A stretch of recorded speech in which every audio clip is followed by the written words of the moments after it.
speech shouldn't stop at the church steps, signing a religious liberty executive order. With dozens of religious leaders watching in the Rose Garden, the president signed the order that weakens what's known as the Johnson Amendment, forbidding churches and other religious organizations from engaging in political speech or campaign activities. This executive order directs the IRS not to unfairly target churches and religious organizations for political speech. The president's executive order also will make it easier for employers with religious objections not to include contraception coverage in workers' health care plans.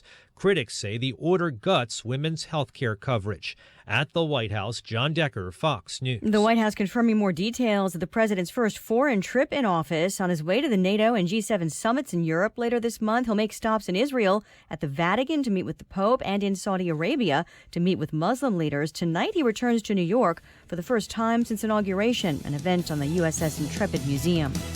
Fair and balanced. The key to success?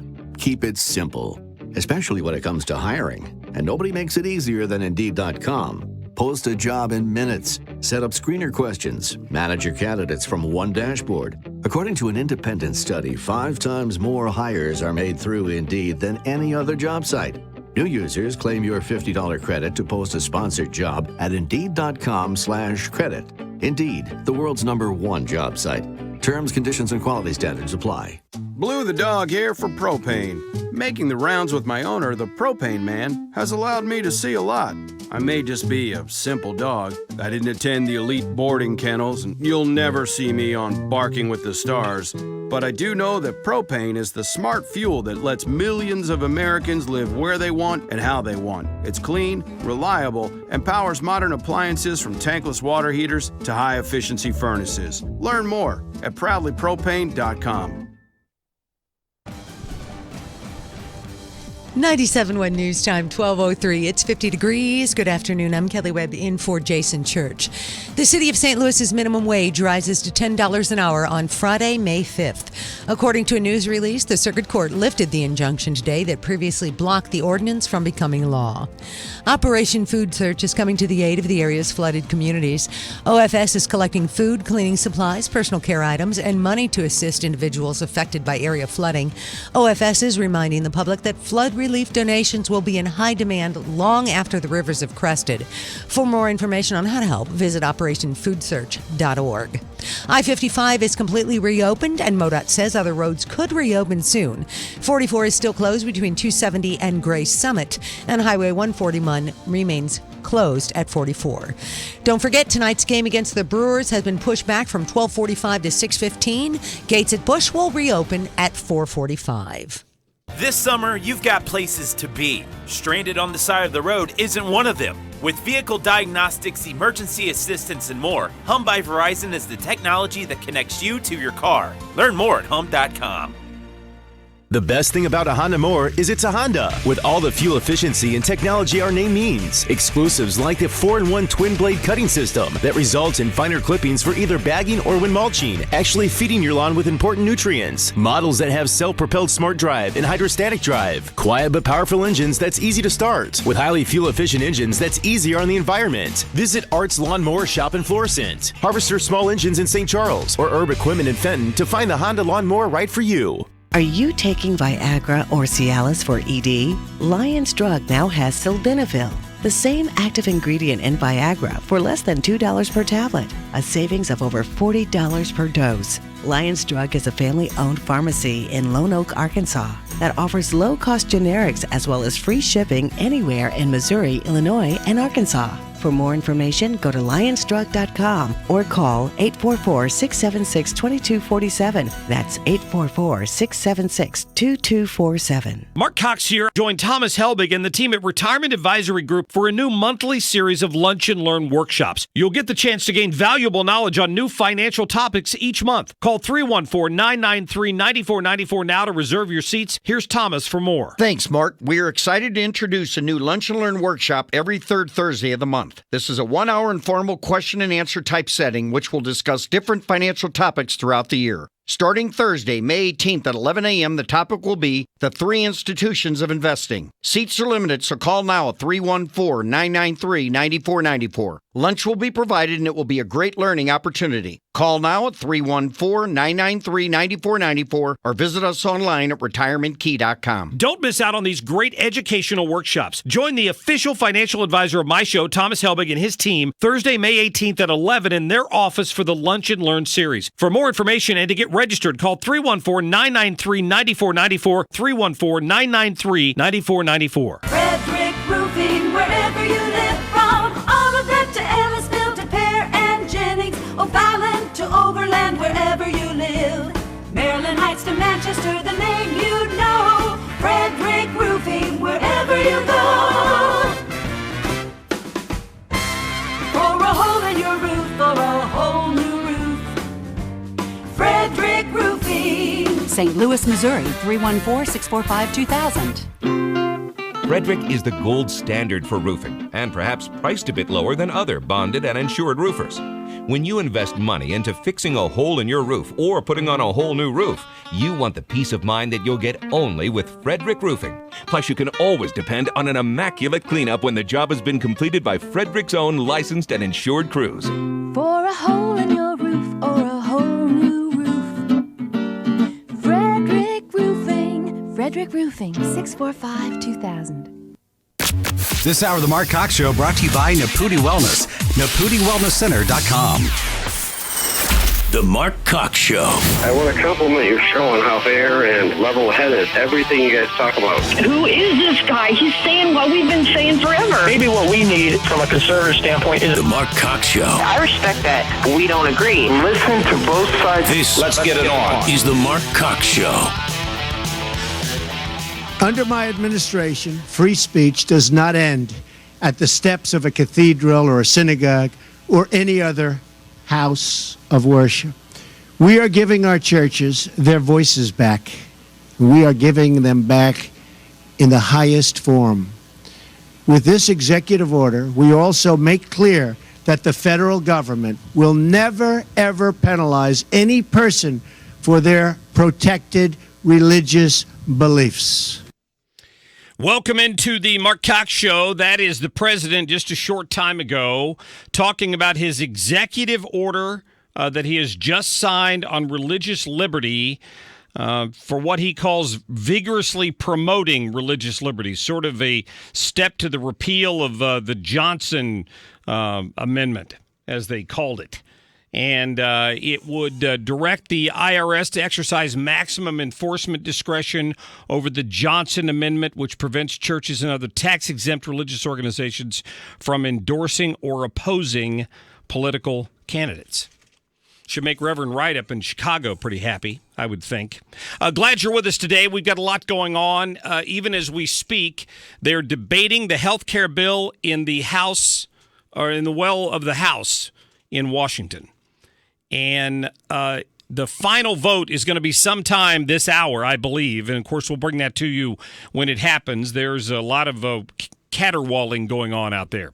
So just on a side note, not to toot our own horn here too much, but yesterday on this show, Congresswoman Ann Wagner broke the news that she was going to vote against that budget bill yesterday. It ended up in the Post. The Post covered the fact that she said that on our show, and I only point that out because we tweeted out links to that interview right after she did it, and I have to tell you something. You know what? I get some Twitter trolls and some Facebook trolls sometimes, just screaming left-wing, insane liberals who drop F-bombs on you, and they can't stand it that you have a different opinion than them, right? I couldn't believe the abuse that was leveled at Congresswoman Ann Wagner yesterday from the left.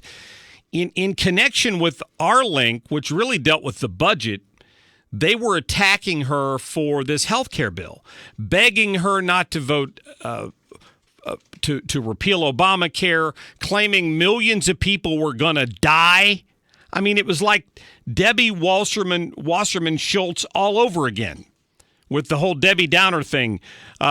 Senior citizens will literally starve. I mean, that's the kind of thing you expect out of the left, but I mean, their reaction to this bill, I mean, what they've done is they've romanticized Obamacare. They've romanticized this what's so-called Affordable Care Act. And when I pointed out to them it's a disaster, they lost their collective minds. A disaster. It saved millions of lives. Because apparently, unbeknownst to us, millions of people were dying every year prior to Obamacare coming into existence. So we really owe our very existence to it. My response was simply, maybe you should refocus on the millions of innocent babies that have been aborted in the last 30 or 40 years instead of this, which is false. This thing is a boondoggle. We've got to get rid of it. It's collapsing under its own weight. We'll get into that conversation today because they are going to have a vote on health care, and then it goes to the Senate. What happens there? I don't know. I suspect there will be some changes. However, there's nothing the Democrats can do about this, and Nancy Pelosi and all of them are about to lose their minds. We're going to talk more about that. Couple more breaking news stories right now. We've just learned, I believe, and Kelly Webb is in again today for Jason Church, who's been affected by all this flooding down in the Eureka area. Kelly, a few minutes ago, some alerts went out about I-44 reopening tonight? Yes, by rush hour, by evening rush is what they're saying. So is that both directions? I was trying to go back and look at it. I'm going to check. MoDOT, according to KMOV, said that I-44 will reopen by the evening rush hour. Channel 2's version of that says MoDOT expects westbound 44 to reopen by rush hour. So we'll try to get a clarification on that, whether it's both east and west or just westbound. That's a little confusing. I will tell you this update. It's just been announced that the city of St. Louis will increase its minimum wage tomorrow. Yes. So heads up if you happen to be a small business owner or the chief operating officer of a small business, you're going to have a long night trying to figure out in the middle of a pay period how to raise the salary of every single one of your employees by at least $2.30 an hour. We'll talk more about this in just a couple of minutes. Back to the flooding for a minute. I just want to tell you that's happening tomorrow. Back to the flooding for a minute. We've been getting updates from not only Eureka, but Arnold and other places in Jefferson County and Valley Park where this flooding is so bad. The last couple of days, they've been calling for volunteers. Today, at least in Pacific, they don't want you there. They don't need volunteers today in Eureka. Tim Jones called me earlier. He'd spoken to the police chief down there. The water has receded now on Main Street in Eureka, in the lower part of Eureka. They're in the midst of cleaning up. They've got the National Guard in there. They're trying to push some of the sandbags out of the way. They've got to clean the streets. But it's a muddy, mucky mess, and they don't want anybody coming down there and getting hurt. Now, that said, they're still going to need volunteers when it comes time to clean up all those sandbags. So in the next few days, they may well put out another call for volunteers. This was Tim's advice. If you want to go somewhere and help, call ahead first. Call the city hall, call the police department, find out if they need volunteers in whichever municipality you're going to before you drive down there. Just a little word of warning there for you. So we'll bring you up to that. Let's get to the short list, Liz, since you're reminding me of that. The Short List, brought to you by Bill Thomas Camper Sales. Find your camper at btcamper.com. Under my administration, free speech does not end at the steps of a cathedral or a synagogue or any other house of worship. And the question is, who will decide it? That's why we need a special prosecutor to review all of this investigative material and questions, including the investigation of the Donald Trump campaign and its connection to Russian meddling in our elections. That's the reason I've been calling for a special prosecutor. We share that concern for the Kimmel's child as well as any child that needs care. And that's frankly why the president fought so hard to improve the bill like he did this morning, to make sure that there was that extra layer of protection for anybody with a pre-existing condition, no matter their stage in life. Yeah, and another part of the big debate there on pre-existing conditions, it's still going to be covered, but it's going to be covered more with a little more common sense than just a blanket. If it's a pre-existing condition, you have to cover it, new company, no matter how much it's going to cost you. Hey, by the way, Frank just alerted me to this. I want to let you know. We're being told that there is a crash on westbound I-64 at the Boone Bridge. And currently, all the lanes are blocked. As if we needed any more highway headaches right now. If you're out driving around and you've got to go westbound on I-64 to the Boone Bridge over into St. Charles County there, I guess out of the Chesterfield Valley, just understand that all lanes are currently blocked westbound. So if you can cut off at Olive and go up to the other bridge, that's going to be much better for you, and you're going to help save yourself some time. All right. Wanted to get that out there. Liz, let's get to the soapbox, please.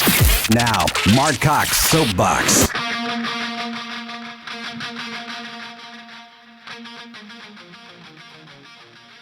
That is without a doubt the dumbest thing I've ever heard. All right, let's have it. Tomorrow, ladies and gentlemen, is going to be a sad day in the city of St. Louis. Conservative estimates are saying it's going to mark the end of at least 1,000 jobs, and there's a very good chance it's going to be a lot more than that, because that job loss was based just on the number of people who were at the minimum wage level and not everybody above them who will get a pay raise tomorrow to $10 an hour and to $11 next year. These wrong-headed progressives that push this minimum wage hike, you know who they are, don't you? It's the same bunch of activists with with signs and in some cases black headscarves that you see on the streets protesting Wall Street and anything else they deem to be evil. It's the group of people that want something for nothing. And the problem is that they're ignorant of even the basic laws of economics. And we can only hope and pray in this case that their butts are the first ones thrown out the door. Because here's the reality of this minimum wage increase. This doesn't just affect those people that are making $7.70 an hour. You understand that, right? It affects everybody above them. The National Employment Law Project estimates 35,000 workers will be in line for a wage increase. Think about that. Effective tomorrow, people employed in the city of St. Louis, 35,000 of them are going to be in line for a $2.20 an hour raise in most cases. If they're at minimum wage, that's what it'll be. Now, a friend of mine who owns a small business pointed out to me yesterday that doesn't factor in the whole cost, because when their wage goes up, the amount of money the business owner has to pay to the federal government goes up too. Okay? So it's going to be more than $2.20 an hour. That is an increase of anywhere from 25 to 40% in many cases in one day for the entire company. Think about that. Now, I've said this before, but it bears noting again. The left in this country, which is increasingly descriptive of the Democratic Party with people like Bernie Sanders at the head of it and Elizabeth Warren, they represent a very selfish group of people. Their primary interest is in themselves and not the city or the state or the nation for that matter. It's the what can you do for me today crowd. That's who this is. They're envious of anybody else who has achieved something they want. And what the lesson is they've learned from cases like this is why earn it when you can take it? This isn't new. This isn't a new movement at all. It's been emboldened, though, the last few years by people like Bernie Sanders and Elizabeth Warren, who want to give you free college, air quotes. And now Lyda Crewson in the city is picking up that banner and carrying it. How about that? You know what? Let's talk reality for a minute. I spoke to one St. Louis politician today who knows of several, his words, several medium and large companies that are already planning to relocate to St. Louis County. directly as a result of this minimum wage law. Now, here you go. For a company with about 30 employees, estimates are it's going to cost them $75,000 to $100,000 more for labor alone in 1 year with this hike. 30 employees is a pretty small company, right?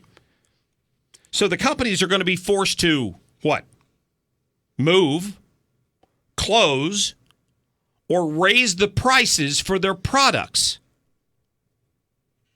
Those are the options. Everything is going to go up. It's not just the cost of a hamburger or a widget. It's the cost of the gas you put in your car, the repairs for your car, the dry cleaning you pick up weekly, all of it. You're going to feel like you're living in the airport where everything's outrageously priced because you don't have a choice.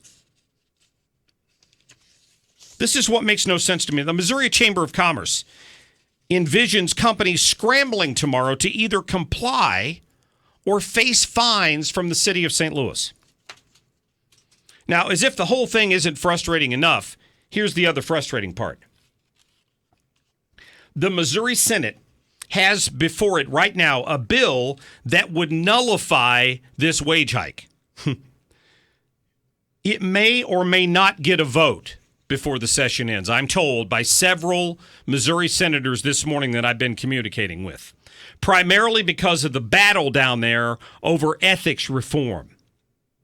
Now, the senators I communicated with this morning aren't convinced it's going to get a vote, and even if it does, guess what? Here's a name you've heard far too often since Ferguson.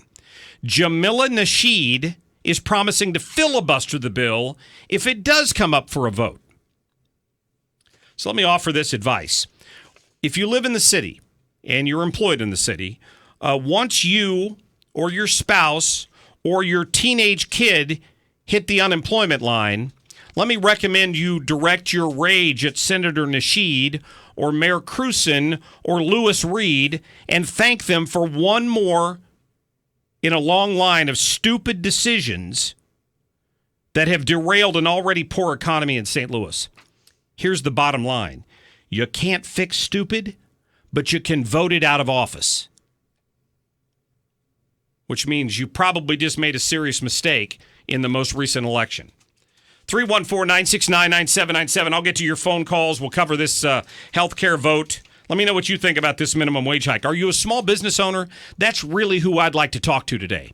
A little later, we're going to talk to a local economics professor about the impact of this. But if you are a small business owner or you work for a small business owner who's told you you may face layoff over this, give me a call, 314-969-9797. We'll be right back.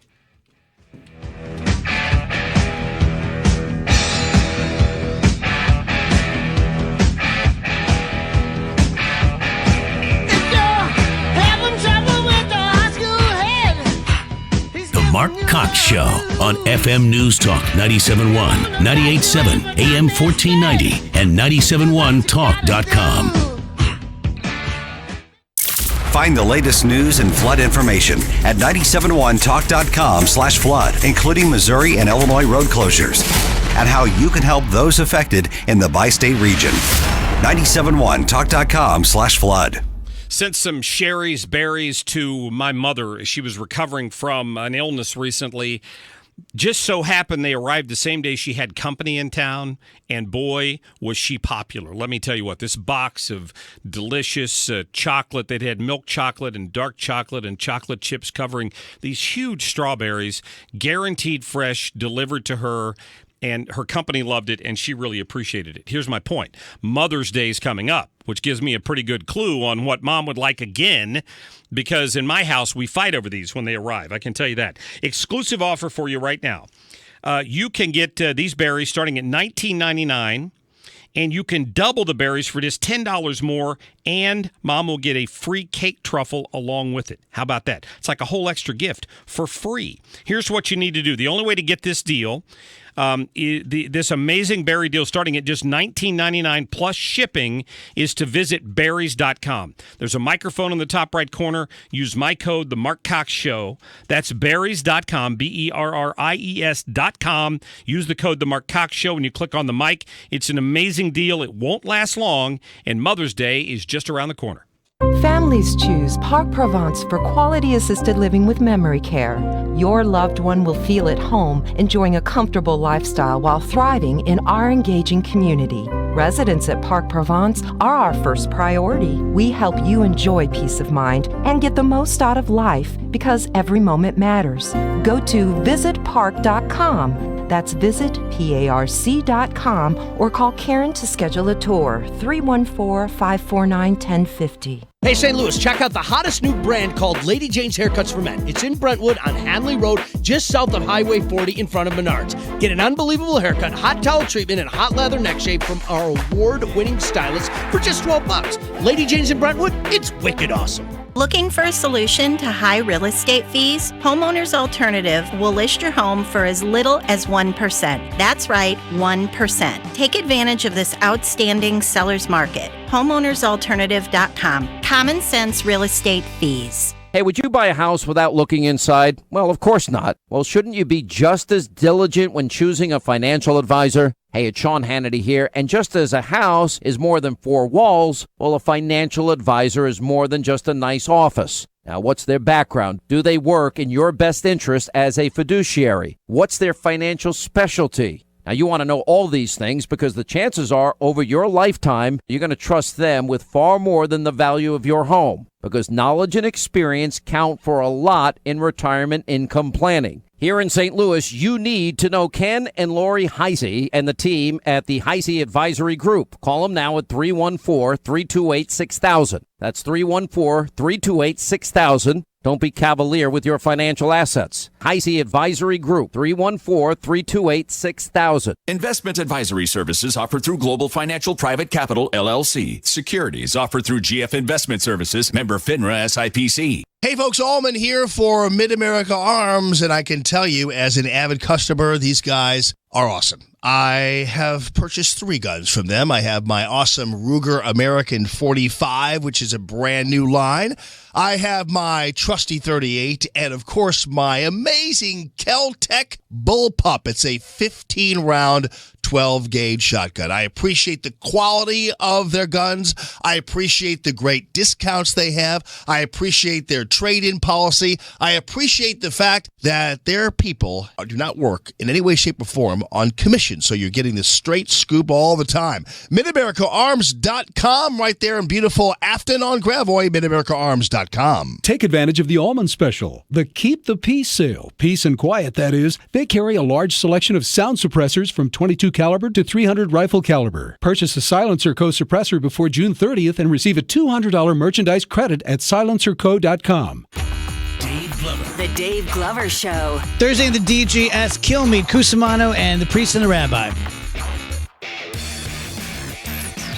Dave Glover. Now weekdays 3 to 7 on FM News Talk 97.1.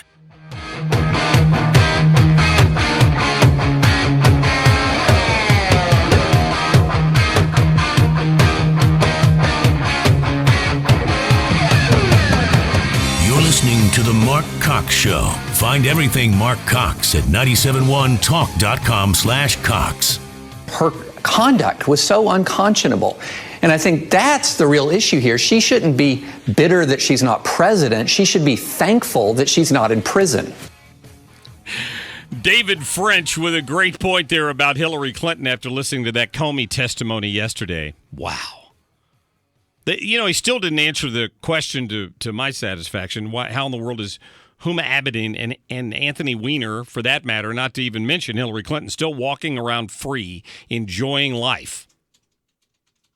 Because I don't believe they're that stupid. I don't think you rise to that level in life with that responsibility of being the right-hand woman to what amounted to be the Secretary of State and potential President of the United States and not be aware of your responsibility regarding classified information. It's beyond believable.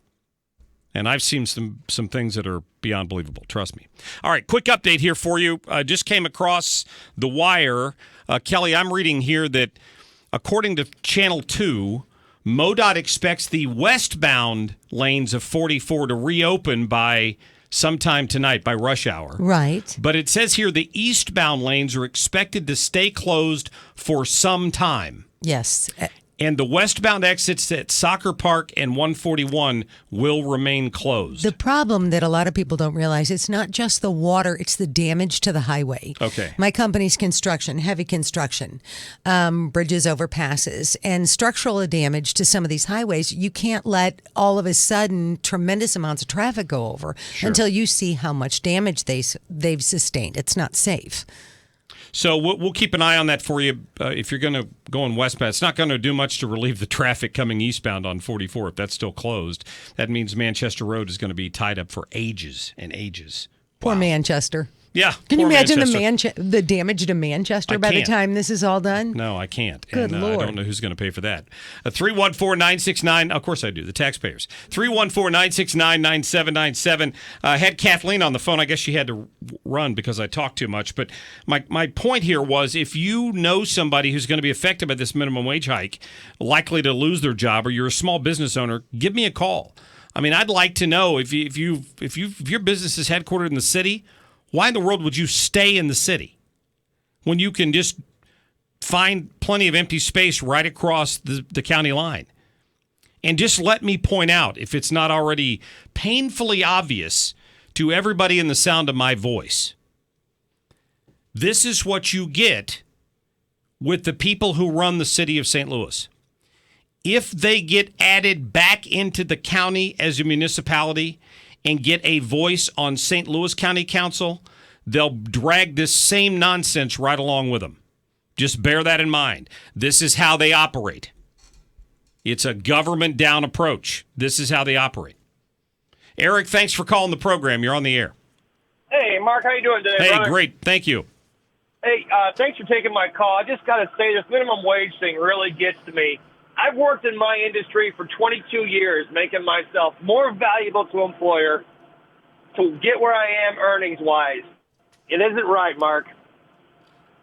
What, you don't think we should just reward people for not sticking around for years and seeing their salary go up?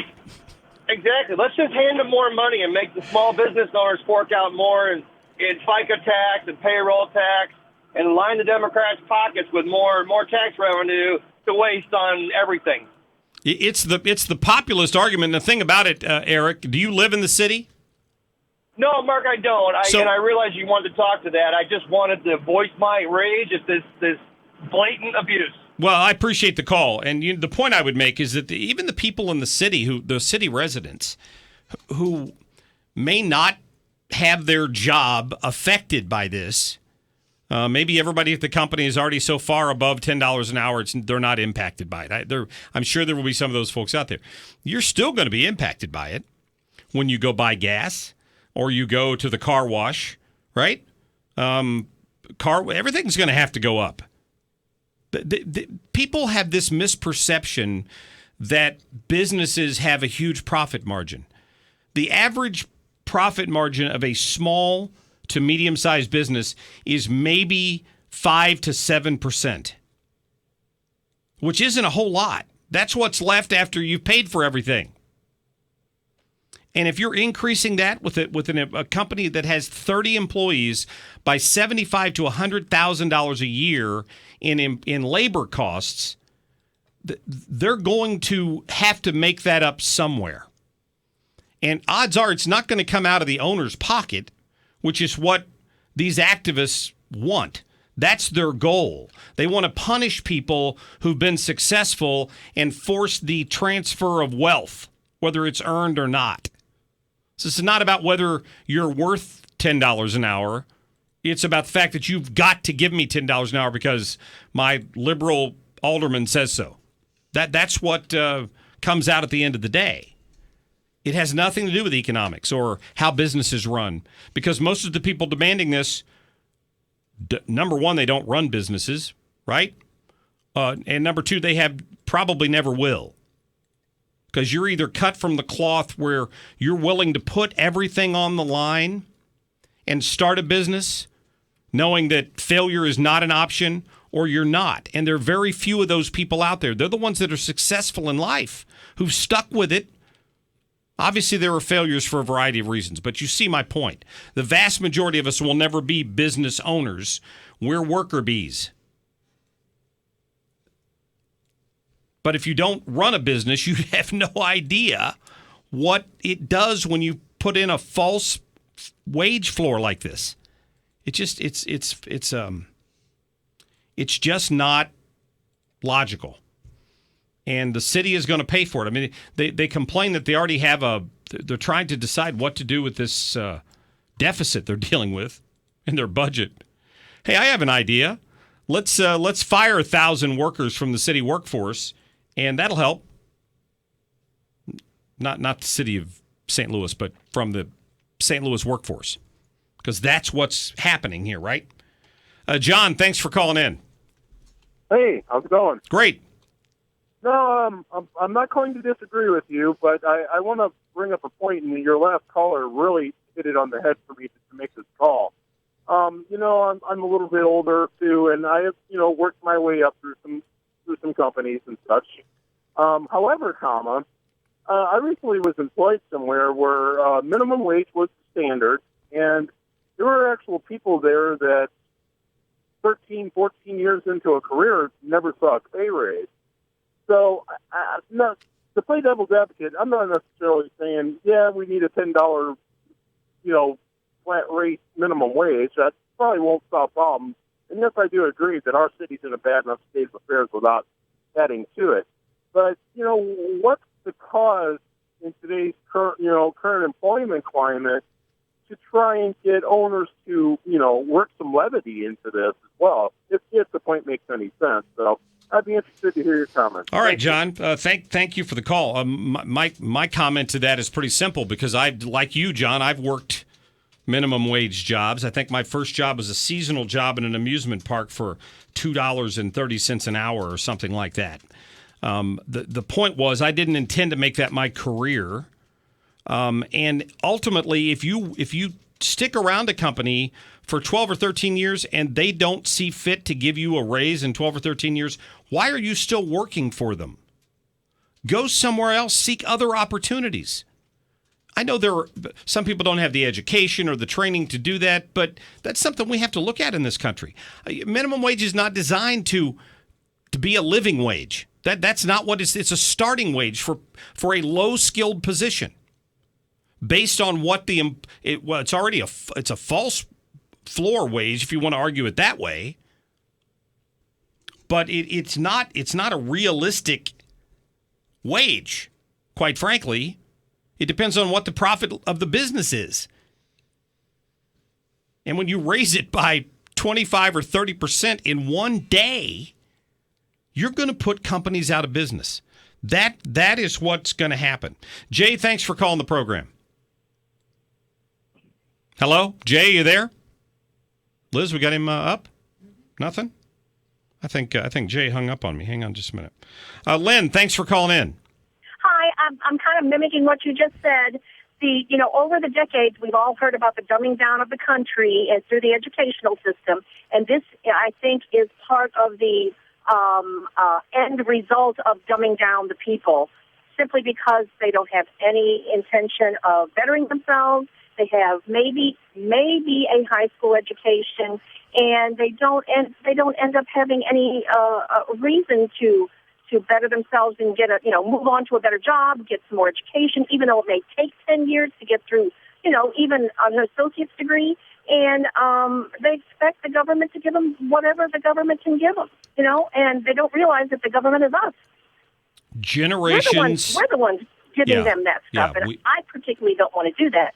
But when you have a populace that is content to be, shall we say, minimal at least in their education and in their drive to do better, then this is what you get. And if you don't, if you tell them no, you can't have it, then you're some kind of hater. Well, Lynn, thank you for making the point, and I appreciate the call. Thank you for listening. It's we've got several generations of people. What's failed them? Our educational system has certainly failed them. Personal responsibility, that lesson has certainly failed a lot of people. Listen, not a lot of people are the victims of their surroundings. I understand that. But we live in the greatest country in the world, where anybody can make a success of themselves if they set their mind to it. I firmly believe that. It's why everybody else wants to come here, and we have an illegal immigration problem. All right, 314-969-9797, 866-455-9797. We're going to be back in just a couple of minutes. So we're going to get our guest, David Rose. He's a professor of economics at the University of Missouri St. Louis, to join into this conversation.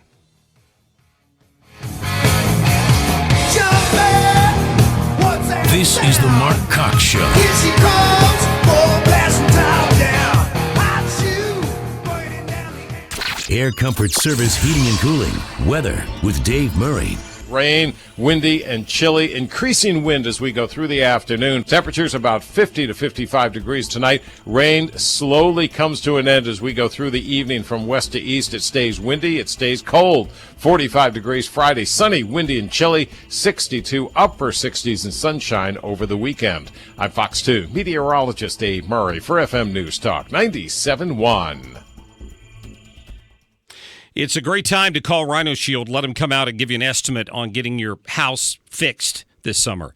And I use the word fixed because once they apply this ceramic coating to the outside of your house, it's fixed.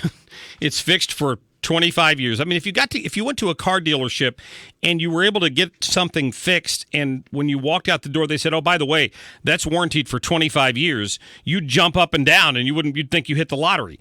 That's what you get with this product. They put it on the outside of your house. They give you a 25-year transferable warranty to the next owner that it won't chip, crack, or peel. It'll bond to anything on the outside of your house, and it's more affordable than you may think. Their installers are going to respect your home. It's going to take them about a week. They're going to get in and out of there, and it's going to look beautiful, and you're going to love it just like I do. So here's what you need to do. You need to reach out to them because they're already booking up their jobs for what's left of the spring and then the summer. And that is, you want to get in line to get your house painted. You can even check out their special financing, 18 months, no interest. Mention my name, Mark. Tell them you heard it here. Get their spring special savings deal. Call them at 877-25-RHINO or just go to their website. It's genius, I know, 877-25rhino.com. Are you nearing retirement and wondering if you can afford to retire? Are you worried that you won't have enough income in retirement to live the same lifestyle as you are now? Are you also wondering how the stock market will affect your current retirement plan? This is Thomas Helbig of the Retirement Advisory Group, and we'd like to show you the kind of income your retirement accounts can provide, whether you're retiring now or even in the next 5 years. Call us now at 314-993-9494 for a no-cost, no-obligation financial review. We'll build your own personalized structured income plan that will show you exactly the type of retirement you can count on. And just for coming in, we'll give you a copy of my best-selling book, The Boomer's Guide to a Worry-Free Retirement. We've been helping retirees and pre-retirees achieve a worry-free retirement for 30 years. Call us now at 314-993-9494. That's 314-993-9494, or visit us online at retirementkey.com. Once again, that's 314-993-9494 or online at retirementkey.com. If you've been contacted by the IRS or Missouri Department of Revenue for an audit or a past due tax debt, you may need the services of a tax attorney that can resolve your tax issues. Hi, I'm Lance Drury, a local tax attorney with over 30 years of experience, and I've helped hundreds resolve their IRS issues. Contact me at the law firm of Lance Drury right here in St. Louis. Your first visit is free and confidential, and we'll meet in person and work on a strategy to protect you and ensure a fair compromise. I know your rights, I know the law, and I get results. So if you've missed tax filings or if you've been accused of tax evasion, tax fraud, facing IRS, wage levies, bank levies, or tax liens, act now. Call me, tax resolution attorney Lance Drury, at 314-238-7360, or go to Lance, DRURYlaw.com. That's Lance, DRURYlaw.com. The choice of a lawyer is an important decision and should not be based solely upon advertisements. Dr. Eric Naputi wants you to come and see him if you suffer from chronic pain. I know a lot of people do. I know people in my life who've suffered from it, and it's debilitating. But what are your options? So you go to standard medical care, and obviously they want to help relieve the symptoms, and the answer to that in many cases is pain medication. Dr. Naputi likes to think there's another way. He says it's his drug and surgery-free approach because he believes that he can get to the cause of the problem and stop that cycle of pain. We hear people talk all the time about the opioid crisis in this country. That's how a lot of it starts. People get put on one of these opioids, hydrocodone, something like that, and they get addicted to it. And getting off of it can be horrible. So Dr. Naputi would like to help people avoid that at Naputi Wellness. That's why I want you to come down there. He won't let whatever your insurance is dictate your level of care. That's not what's going to happen. He wants to help change your health and the health of this city. You can go to his website to schedule your new patient appointment. It is NaputiWellnessCenter.com. Again, go to NaputiWellnessCenter.com, and it's time to put a stop to that chronic pain once and for all. Weeknights, 9 to midnight. Mark Levin. Why have immigration laws at all? If you have a due process right to come into this country. Mark Levin. Where are we going with this? Weeknights, 9 to midnight. On FM News Talk 97.1.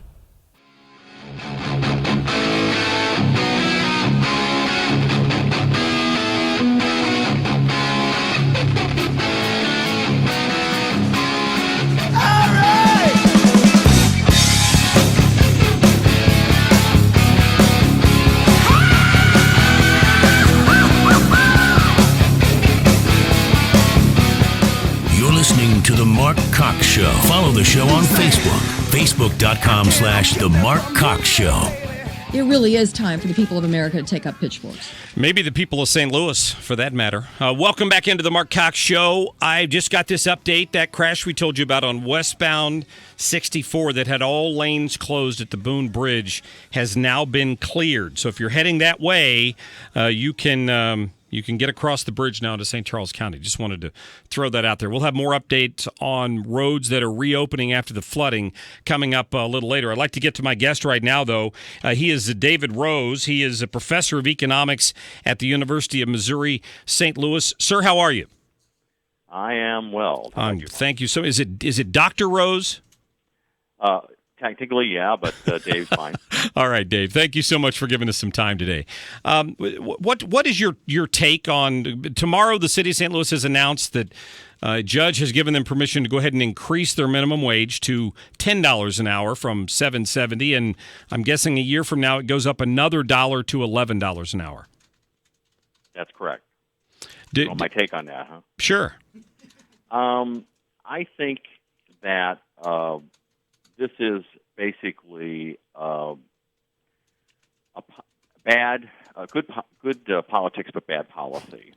And the reason why is that in the short run, many firms that employ low-skilled workers will have no choice but to continue employing them and just putting up with the higher wage bills.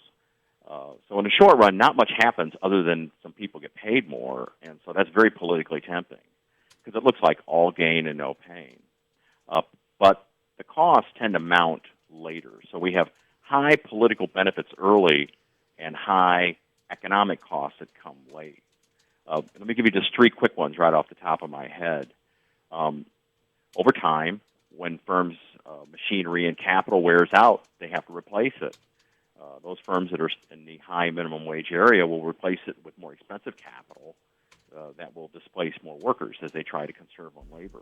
Right. Another thing that can happen is that firms, after a few years, as soon as they get a chance, they'll move to another location with lower minimum wage. But the third thing is the hardest thing to perceive and probably the most important thing of all, and that is firms that would have otherwise come into existence but don't. So this is like the dog that didn't bark kind of evidence. So you have a situation where there'll be areas of the city that somebody might have started a little restaurant or a little hardware store or a little shop or maybe opened a McDonald's or something, but it just doesn't even happen. So we don't see the cost, but the cost is real because we have fewer jobs for teenagers in that area. You know, it looks like they've set some parameters for this, so it's not going to affect companies that employ less than 15 people or have a gross of less than $500,000 a year. They have to be over that $500,000 a year gross number. And for a lot of people, that seems like a big number. But, for a small business, that's about $40,000 a month, roughly, that they're bringing in. And that's going to, I think it's going to hit a bigger percentage of businesses than they believe. I think that's true. The other thing it's going to do, this often happens with people who want to engage in centralized planning of economic activity. You tell them, hey, there's this inefficiency problem, and they really can't deny it. The supply and demand graphs are so clear about where the problem is. But then they say, well, if that's a problem, we'll solve it this way. Yeah. Well, the problem is each solution creates a whole new problem. I would imagine that we're going to have a bunch of firms that currently have 17 people who are going to be down to 14 people.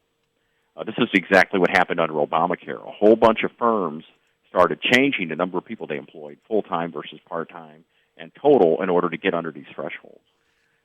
If those levels of employment were what was best for those firms and best for society initially, then that means moving to a different level is now something that is not as productive for those firms. So that's a loss to those firms, and it's a loss to society of lost output in those areas and lost job availability, again, mostly for poor teenagers who really depend on those kinds of jobs. We had this discussion with a caller a few minutes ago who called in about minimum wage and really what it's designed for. I mean, I know early in my career, I was saying I worked at an amusement park. It was seasonal, so they could even pay me less than minimum wage. So I made like $2.30 an hour. I never intended to make a career out of that. And ultimately, I've always perceived minimum wage as sort of a starting point, but a false wage floor based, like you said, maybe that's what it gets down to for a lot of companies that might have come into existence, or somebody wanted to start a company. They look at those labor costs and realize it's just too much. That's right. It's very tempting for economists to talk about the minimum wage at the margin and just say, well, if you increase it, these bad things will happen. And then they can sound like a good free market economist without causing too much trouble. The truth of the matter is the optimal minimum wage is zero. There just shouldn't be a minimum wage. The minimum wage produces very little effect on most people. The only people who are affected are those who are very low-skilled. They tend to be teenagers who don't have any job experience and haven't even graduated high school. These kids don't have much ability to create value for firms, so they don't command a very high wage. The problem with these kids is that they need skill. If you get them employed, even at a very low wage, then they start to learn good work habits and so on and so forth. And if they go to school and learn the things you learn in school, maybe go to college, then that drives your value up. I think the minimum wage is a very shabby, superficial solution to a real and deep problem, which is why are there so many people whose skill level is so low that they can't command a higher market wage? That's the real problem, and this is just a way of politically addressing the issue, getting some brownie points for being nice, and in reality making the problem worse. Well put. Dr. David Rose from the University of Missouri, St. Louis, professor of economics. Thanks for your insight on this. I appreciate it. Thank you. Yes, sir. Have a good day. There you got it. I couldn't agree with him more. Little did I know I had a PhD in economics, but he completely agrees with me. You're brilliant. I'm just teasing. I'm just saying. He kind of backed up some of what I said earlier, so I appreciated that. We had that worked out in advance, by the way. I'm just teasing. First time I've ever talked to Dr. Rose. Let me get to a couple of phone calls here before the top of the hour. Kathy, you're on the radio. Good afternoon. I had a few points to make as far as the city and the earnings tax. My daughter lives in the city, and she pays the earnings tax even though she works in the county. Now, one of the problems that I see already is that if the city comes into the county as a municipality, does all that debt come with them? Because you're going to have workers who are making $10 an hour in the city, and suddenly it's a part of the county. Do they get their wages cut? How does that work? And also, I am a small business owner. I agree with the doctor said just now, 100%. But I make less now after 30 years of being a small business owner than I made back then. And my solution to that is I have never given myself a raise, but my solution to that, and I wish everybody had my work ethic, is to get more customers to make more money. Right. But you know, when you have Obamacare, and Obamacare just doesn't affect. It's all the other insurance companies are going along with it and raising their premiums and deductibles too. So all my out-of-pocket expenses are 75% higher than they were 30 years ago. Wow. You know, I got to tell you, I'm going to retire pretty soon. I'm 64 years old, and I really hate it that I have to pay for every little whiny kid that seems to think they're entitled to making that kind of money. You have people who are working at Walmart who have been there for years and years, and they're making $10 an hour, and they're thinking, wow, well, now you're going to have kids coming in at entry level. What's going to happen there? Kathy, Somebody's going to get fired. It's a great point, and I appreciate you making it. Thank you so much for the phone call, and best of luck with your pending retirement. That's good. Yeah, I don't know about the earnings tax issue. Certainly, that's going to be another thing tying up any kind of merger with the county. All right.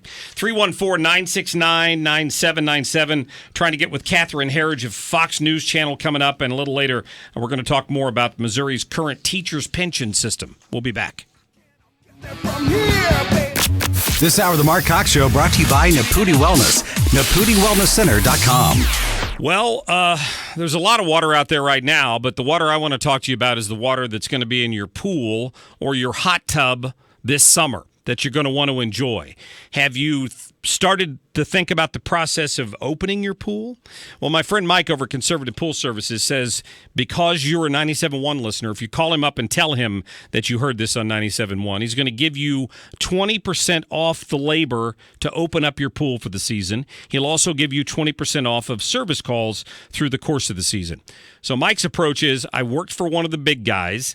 I decided to go out on my own because the customer service was not what I would have expected, so I thought I could do it better. Mike's a veteran, used to be an Army Ranger, knows a thing or two about hard work. So call him up, see if your current pool service company is giving you a good deal or not. 314-736-5252, conservativepoolservices.com. Hey, would you buy a house without looking inside? Well, of course not. Well, shouldn't you be just as diligent when choosing a financial advisor? Hey, it's Sean Hannity here, and just as a house is more than four walls, well, a financial advisor is more than just a nice office. Now, what's their background? Do they work in your best interest as a fiduciary? What's their financial specialty? Now, you want to know all these things because the chances are over your lifetime, you're going to trust them with far more than the value of your home because knowledge and experience count for a lot in retirement income planning. Here in St. Louis, you need to know Ken and Lori Heisey and the team at the Heisey Advisory Group. Call them now at 314-328-6000. That's 314-328-6000. Don't be cavalier with your financial assets. Heisey Advisory Group, 314-328-6000. Investment advisory services offered through Global Financial Private Capital, LLC. Securities offered through GF Investment Services, member FINRA SIPC. Why buy one when you can buy two? Two new Kias for $222 per month at Suntrup Kia. We've been challenged to break a sales record. The only way we can do it is by offering you the best deals of the year. Get a new 2017 Forte, Optima, or Soul for $111. A deal so good, why not mix and match any two for $222 per month? That's right, the 2017 Kia Soul, highest ranked compact multi-purpose vehicle and initial quality by J.D. Power 2016. Just $111 per month. Why not get two for $222? Bad credit? Don't sweat it. We have financing options for everyone. So get out of your old trade at Suntrup Kia, paid for or not, and get an amazing deal today. Suntrup Kia in South County or centrally located on Manchester Road. Approved credit leases based on 36 months with $2,000 due at signing, plus tax, license, acquisition fee. Zero security deposit, negative equity applied to new loan. Payment includes all available factory rebates. For J.D. Power award information, visit jdpower.com. Offers not in combination. Expires end of month. KFTK FM Florissant, KFTK AM East St. Louis, K254CR St. Louis. The Mark Cox Show, brought to you by Thomas Helbig, the official St. Louis financial advisor of The Mark Cox Show. Find everything Mark Cox at 971talk.com/Cox. FM News Talk 97.1. FM News Talk 97.1. Fox Fox News Radio, I'm Lisa Brady. Are we going to be men and women of our word? Yes. Are we going to keep the promises that we made? Yes. House Speaker Paul Ryan moments ago, just ahead of the House vote on a revamped bill to replace Obamacare. Fox Radio's Rachel Sutherland is live in Washington. Lisa, the bill eliminates penalties for people who don't buy health insurance, allows states to seek waivers, allowing insurance companies to charge older people more, and sets up a high-risk pool to help cover people with pre-existing conditions. Democrat Sheila Jackson Lee called it mother of all bombs of health care dropped on the American people. Republican Morgan Griffith of Virginia. And this business that we keep hearing that all these people are going to be without availability of insurance, it's just fake news. It's not true. If it passes, the bill could still face a tough climb in the Senate. Lisa. Thanks, Rachel. Meantime, the U.S. Senate voting on the temporary spending bill to avoid a government shutdown. The site of a mass murder becomes a national memorial in Florida, where Fox Radio's Eben Brown is live. Lisa, this June will mark 1 year since 49 people were shot and killed inside Orlando's Pulse nightclub when a jihadist gunman stormed the entertainment complex, which catered to LGBT clientele. And now its owner, Barbara Poma, says money raised around the nation will pay for a monument at the site. It was a part of this community in so many ways, and the only way to truly preserve its legacy is by community. This must and will be a healing initiative. Poma opened Pulse as a memorial to her brother who died from AIDS. She plans to reopen the club this year, but at a new location. Lisa. A school bus on its side after a crash in Vegas. 14 middle school students injured as the bus and a car collided. The car driver was killed. A child passenger critical. Fox News Radio, fair and balanced. Smart businesses need to grow their team. They do it on the site proven to deliver, Indeed.com. According to an independent study, Indeed delivers 5 times more hires than any other job site, more hires than the rest combined. And right now we're giving new users a $50 credit to post a sponsored job, boosting your listing and relevant search results. Claim your $50 credit at Indeed.com/credit. Indeed, the world's #1 job site. Terms, conditions, and quality standards apply. Blue the dog here for propane. Making the rounds with my owner, the propane man, has allowed me to see a lot. I may just be a simple dog. I didn't attend the elite boarding kennels, and you'll never see me on Barking with the Stars. But I do know that propane is the smart fuel that lets millions of Americans live where they want and how they want. It's clean, reliable, and powers modern appliances from tankless water heaters to high-efficiency furnaces. Learn more at proudlypropane.com. 97.1 News Time 103. It's 50 degrees. Good afternoon. I'm Kelly Webb in for Jason Church. MoDOT expects to reopen the westbound lanes of 44 before this evening's rush hour. The westbound exits of 44 at Soccer Park and 141 will remain closed, however. MoDOT says to expect the eastbound lanes to stay closed for some time.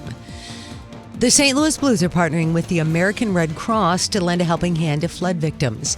At tomorrow night's playoff game against Nashville at Scott Trade, the Blues and alumni will donate proceeds from their 50-50 raffle, Blues for Kids, silent auctions, and sales of Blues warm-up pucks and skate koozies to Missouri flood relief.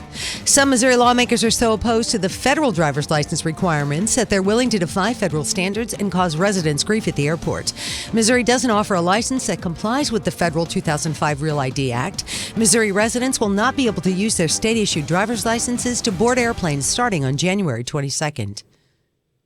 Life is a long and winding road, and if you're ever stuck on the side of it, you'll do better if you have Hum by Verizon. With 24/7 pinpoint roadside assistance and more, Hum is the technology that connects you to your car. Learn more at hum.com.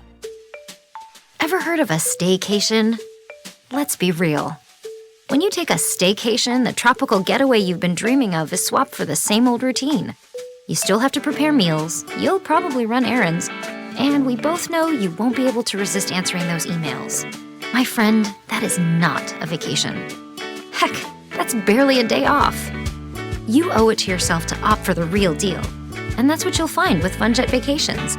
Sip an ice-cold margarita and soak in some rays on a warm, sunny beach. Let someone else cook you a culinary masterpiece. You need a complete escape from your daily routine. Discover the fun jet getaway you've been craving at Hyatt Zilara Cancun, where you'll find tequila and rum sommeliers, 24-hour room service, and daily specials from the executive chef. Upgrade from your living room retreat by contacting your local FunJet travel agent or visiting funjet.com/Hyatt Zilara. Do you hear that sound? If you're a DirecTV customer, you know what that means. April showers bring TV outages.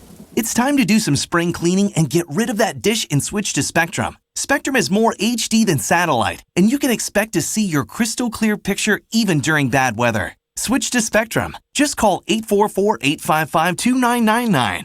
Spectrum Internet has the fastest starting speeds available for the price at 100 megabits per second with no data caps. That's enough speed to power all of your devices. Oh, and it's 15 times faster than that 6 megabits per second AT&T Internet service DirecTV tries to pair you up with. Call 844-855-2999 and get Spectrum TV, Internet, and voice services for only $29.99 a month each when bundled. Start enjoying entertainment on your terms. Call 844-855-2999. Spectrum. Contract-free, risk-free, hassle-free. Restrictions apply. Call for details. Dr. Michael White is the guy you need to go see if you're looking for a dentist or you just want something different than what you're getting from your current dentist. I love sitting down and getting to know Dr. White. And over the past year, what I've learned from him is that he is compassionate about his clients. And he used to work in a bigger practice, and he made the option to go back into a practice where it was just him, one-on-one with his clients. Everybody who walks in there, their dentist is Dr. Michael White. I think that makes a difference. He is at Sunset Hills Dentist right down on I-44, just off of Lindbergh. You can almost see I-44 from there. So he wants to show you that he is a different kind of dentist by giving you this deal. Call him at 314-270-8552, 270-8552, or visit his website, sunsethills.dentist. You go by the office for your consultation, your exam, any necessary x-rays for $1. Beat that. Call him today, 314-270-8552. This hour of the Mark Cox Show brought to you by Thomas Helbig, the official St. Louis financial advisor of the Mark Cox Show. The Mark Cox Show. I want to compliment your show on how fair and level-headed everything you guys talk about. Who is this guy? He's saying what we've been saying forever. Maybe what we need from a conservative standpoint is The Mark Cox Show. I respect that. We don't agree. Listen to both sides. Let's get it on. Is the Mark Cox Show.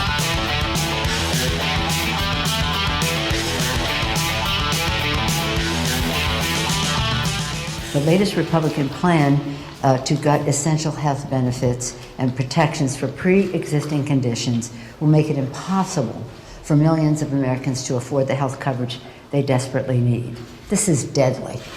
This is deadly. What a horrible woman she is. Welcome back. Nancy Pelosi has been on a rampage the last 24 hours.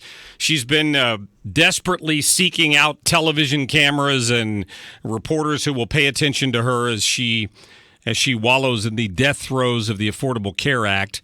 The vote is underway in the House of Representatives right now, not on the bill itself, but it's a vote to end debate. And then they'll get on to the vote for the bill itself. Because we walked in earlier, we were in Jeff Allen's office, we were looking up at the monitor, you know, that shot that C-SPAN takes or they take out of the well of the House that shows the yays, the nays, the presents, the no votes on the bills. And there are like 188 Democrats who have voted yes. So we knew immediately this wasn't the vote on the final bill because there will be no Democrats voting yes on that.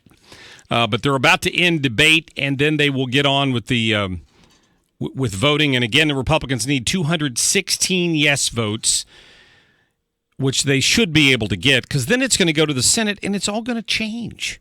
That's what's going to happen. So be sure and stick around. We'll tell you once that vote starts and once we start getting some reaction on it. A little update here. 44, if you're just joining us, 44 westbound is expected to reopen by rush hour tonight. 44 eastbound is not. It's not clear to us from the news reports why the eastbound lanes aren't going to open at the same time, but they're not. So just be aware of that. So you're going to continue to have to reroute off 44 and up Manchester Road for those people going eastbound on 44. This is what I'm hearing from Eureka.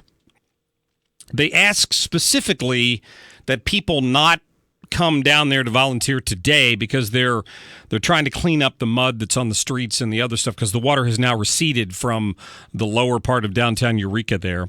However, Tim Jones tells me that their cleanup effort will begin tomorrow. So they could use some volunteers again starting tomorrow if that's what you're interested in, if you have some time to go down and help out. Here's where you can go for more information. They've made a Facebook page called Enjoy Eureka. That's the name of the Facebook page. And they're going to have all the details on there for how many volunteers they need, where they need them, when they need them. And they've already set up a volunteer check-in tomorrow at the Eureka Methodist Church on North Central Avenue.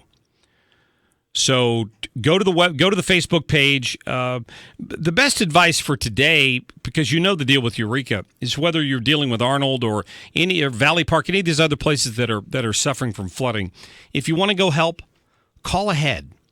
The last thing, if they've got backhoes out and bulldozers and they're trying to clean up right now, the last thing they need are onlookers or people down there that they don't need in the area. But they may need you tomorrow or the next day. So just call ahead and find out. Save yourself a trip, and it'll be easier. Looks like the water is receding in a lot of places. Looks like 55's reopened now, and hopefully we're at the tail end of this. And then, of course, when the water's all gone, we'll see what damage is left behind from the whole thing. A little later this hour, looks like we're going to be giving away some more tickets. I told you it'd be every day this week a different pair of tickets. A little later, don't start calling now. A little later, we're going to give away some tickets to Foreigner with Cheap Trick and Jason Bonham's Led Zeppelin Experience. I'll be giving away a pair of those a little later today on the show, so check it out. You can always go to 971talk.com where you can register to win a 4-pack of tickets. So stick around for that, and we'll do that. And a little later this hour, there is a focus on Missouri's current teacher pension system. And the argument by some groups that have looked at it say that, you know what, teachers end up losing in this deal. And I'm going to let James Scholes get on the air here a little later this hour and kind of explain, in his opinion, why that is. I know it'll be controversial among some of the teacher groups who already believe teacher pensions are somehow being targeted or something like that. I saw an editorial the other day about that. I don't think that's the case. In the next hour, tonight, the Allman folks are all going to be gathering with some folks from the Heritage Foundation, Jim Carafano, Senator Jim Talent. They're going to be talking about Homeland Security, the Trump administration, how they're protecting America. It's going to take place at the Norm Probstein Golf Course at the clubhouse over in Forest Park tonight at about 7:30. So Jim Carafano is in town for that, and he's going to join us in studio in the next hour, and I'm looking forward to that. I've met Jim on several occasions, and he is one of the best analysts that's out there when it comes to these foreign intelligence issues, whether it's Afghanistan or Iraq or the Middle East or what's going on in North Korea. We'll kind of pick his brain about that and see what he thinks we've got going on there. So I'm looking forward to that. And we got our man on the street a little later as well. Glad you're back with us. While we're waiting on this healthcare vote to begin, the last hour we've kind of focused a lot on this minimum wage deal. It's going to raise tomorrow to $10 an hour in a lot of cases. I think it's going to have a very negative impact. All the economists that I've looked at who've parsed the numbers feel the same way. Even if the people aren't fired on day one, you're going to have a lot of small business owners who are barely scraping by now, who suddenly have a 25 to 40% increase in their labor costs overnight. It's economic suicide. I have no idea why they would do this other than the fact that they don't care. Doesn't affect the mayor. Doesn't affect the politicians that put this thing on the ballot to begin with. Doesn't affect them. Makes them look good. They go, I wanted to give you more money. Vote for me. but they haven't looked at the long-term impacts this is going to have. That's what I'm telling you. Let me get to Dwayne, who's been holding on a while. We'll get to your phone calls on this. 314-969-9797. Dwayne, you're on the radio. How you doing, Mark? I'm good, sir. How are you? Long-time listener, watched you on Channel 4 News for years. Well, thank you. Yeah. I'm going to have to disagree with you on this situation because, for one reason, there are no jobs. And you got a lot of people working at these $7.70 that are trying to make ends meet. And it's not as great as everybody thinks it is out here. It's not. You know, lucky I'm in a field that's needed. Okay. But it's getting to the point now, my field is also cutting back. Well, it speaks to the bigger economy, Dwayne. I mean, and that sort of makes my point is that you've already got companies that are struggling to keep the employees that they have employed, and suddenly the city's going to come along and force them to pay everybody 25 or 30% more, and they're already struggling as it is. Well, understand me well. Me and you are paying our bills. But do you know how many people are working at a job that's been there for so long? And I heard you mention this. If you're working and you've been there 13, 14 years and they haven't gave you a raise, then find something else. There is nothing else. There just isn't. Well, I mean, we won't. And the American people are so selfish, dude. We can send money all over the country, but we can't take care of our own. And that's wrong. So you're talking about foreign aid and stuff like that? Yes. Yeah, I would agree with that completely. We send money everywhere. But when we go down, nobody sends us nothing. So why not take care of our own people? Dwayne, I appreciate the phone call. A different perspective on it there. And listen, you know what? I'll just say that I have been fortunate to have never been laid off from a job. Mm-hmm. I have always left a job for a better opportunity somewhere. Not when I was a teenager, not when I was making minimum wage. If I changed jobs, it's because I found one I liked better that didn't necessarily pay more. And I understand Dwayne's frustration with that. That my point about that was I couldn't imagine working in one place where they didn't increase my pay at all in a 13 or 14-year period. I don't know what that example is. I'm trying to think of what that example would be. How unless that company just doesn't care about the longevity of their employees and they're just constantly, well, if one leaves, we'll just replace them with the next one. That's the only thing I can imagine. I couldn't imagine doing that. I mean, the cost of living goes up every year. If you're not getting some sort of a wage increase at the end of the year, how do you pay your bills at the end of the day? That was my only point about that. I know that the opportunity is not there for everyone, and I've been blessed in a lot of ways, but I've been working since I was 15 years old. Maybe 14. I think I might have been 14 when I worked at that amusement park. Really? I think so. Yeah. That's a long time, sir. Well, I'm just saying. Well, thank you. You're saying I'm old? Is that what you're saying, Kelly? Oh, my goodness. Uh-huh. Did you hear that? Little ageism going on here in the studio. I'm just teasing. When's church coming back? I'm just teasing you. Let me get to a couple more calls here real quick. Scott, thank you for calling the program. Hey, how you doing? Great. My comments, it's kind of about the minimum wage, but it's also about the right to work that got passed.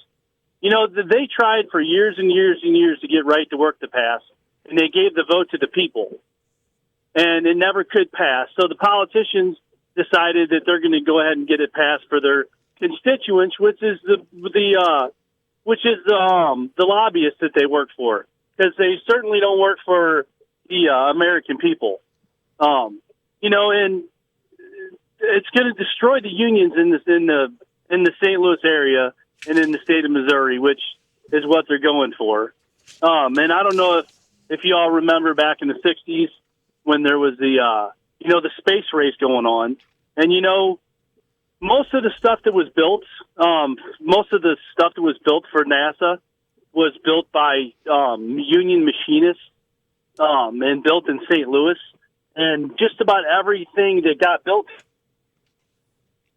pretty much when the state was probably at its most prosperous. Okay. And I don't know. First, they said that they're just, they're going to get right to. Scott, I keep now they're going losing after the Prevailing Wage Act, and they're not going to raise the minimum wage up to be even with the cost of living. So that's kind of where. Oh, okay. I appreciate the call. We keep losing Scott's call there. I'm not quite sure why. The difference I would say is that your complaint about right to work is that they couldn't get it passed on the ballot, so they took it to Jeff City and passed it. That you can legitimately complain about that if you want. This minimum wage bill was put on the ballot in St. Louis, and the voters approved it. So the politicians are to blame for not being educated enough on economics to know what a dumb idea it was in the first place, and then the voters bear the next responsibility for turning out to line their own pockets and vote for it, and in effect, they're killing their own economy. That's why it just doesn't. It does not make any sense economically, is my point. By the way, the health care bill has just passed the House of Representatives. Wow. We're watching live news coverage of it on the TV right now. They quickly got to when they finally voted on it, they quickly got to the 217 number, and then it went up a little bit from there. So they had actually more votes than they needed for health care to repeal the Affordable Care Act and replace it with this American Health Care Act. And now it will go over in the form of reconciliation to the Senate. The Senate, if it makes any changes, then they have to form a committee between the House and the Senate of the majority, the Republicans, and they'll work out any differences that they have there before the Senate will vote on it. We don't know what's going to be over there. You know that Rand Paul, and you're going to be hearing a lot from Rand Paul and Ted Cruz in the coming weeks before that happens. Just wanted to update you on that real quick. Mike, thanks for calling in. How you doing today? I'm well, sir. You said something earlier, and there's truth to it, but there's more to it than that. You said you've been fortunate. What I find is that the harder you work, the luckier or the more fortunate you get. If you want to choose to not go to school, and if you want to choose to stay working in a minimum wage job, you can't tell me that there's nothing else out there. You want to choose to spend your money on stupid stuff instead of getting a better car so you can go somewhere and get a better job or go to school. People make the wrong choices every day, and they expect those of us that have been working for 40 years to pay for it. And I'm tired. I'm just tired of it. Yeah, I completely agree with a lot of what you said there, Mike. Thank you for the phone call. Yeah, I agree with that. Hard work does determine outcomes, and there's some people who, don't hit the lottery sometimes. Don't hit the lottery of life. They can try to work hard, and there are circumstances beyond their control. I get that, but in general, minimum wage is a starting wage, and it goes up from there. I've got to get to a break. I will get to your phone calls, though. 314-969-9797. We'll get some reaction to this health care bill passing when we come back, and we're still going to talk about that teacher pension issue coming up in just a few minutes. Stick around.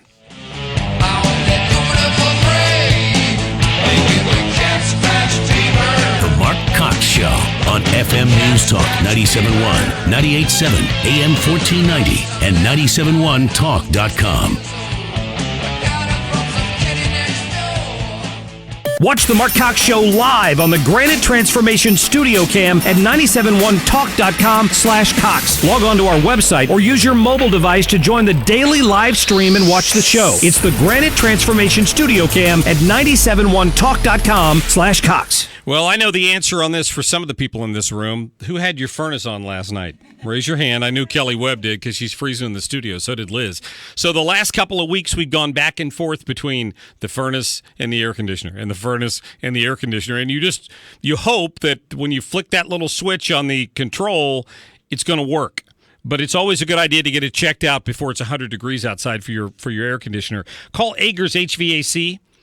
Brian Agers right now is offering $20 off for new customers if they need a service call. He also offers this service agreement which is really cool because they'll come out twice a year. They'll check the air conditioner in the spring and the furnace in the fall, make sure it's working if you're on their service agreement plan, which they'll also give you that discount off on for being a 97.1 listener. They give you discounts on parts and labor. They check it twice a year. They give you a lifetime warranty on any repairs. And that you can't beat that. You have you can calm down and know that your furnace is going to work when you need it and your air conditioner is going to work when you need it. Plus, Brian Agers is a trustworthy guy, and he's not going to try to sell you a new unit if you don't need it. If you do need it, right now they've got up to $1,700 on Linux rebates on some of their qualifying systems. So check him out online. It's Agers, HVAC. Agers is how it's spelled.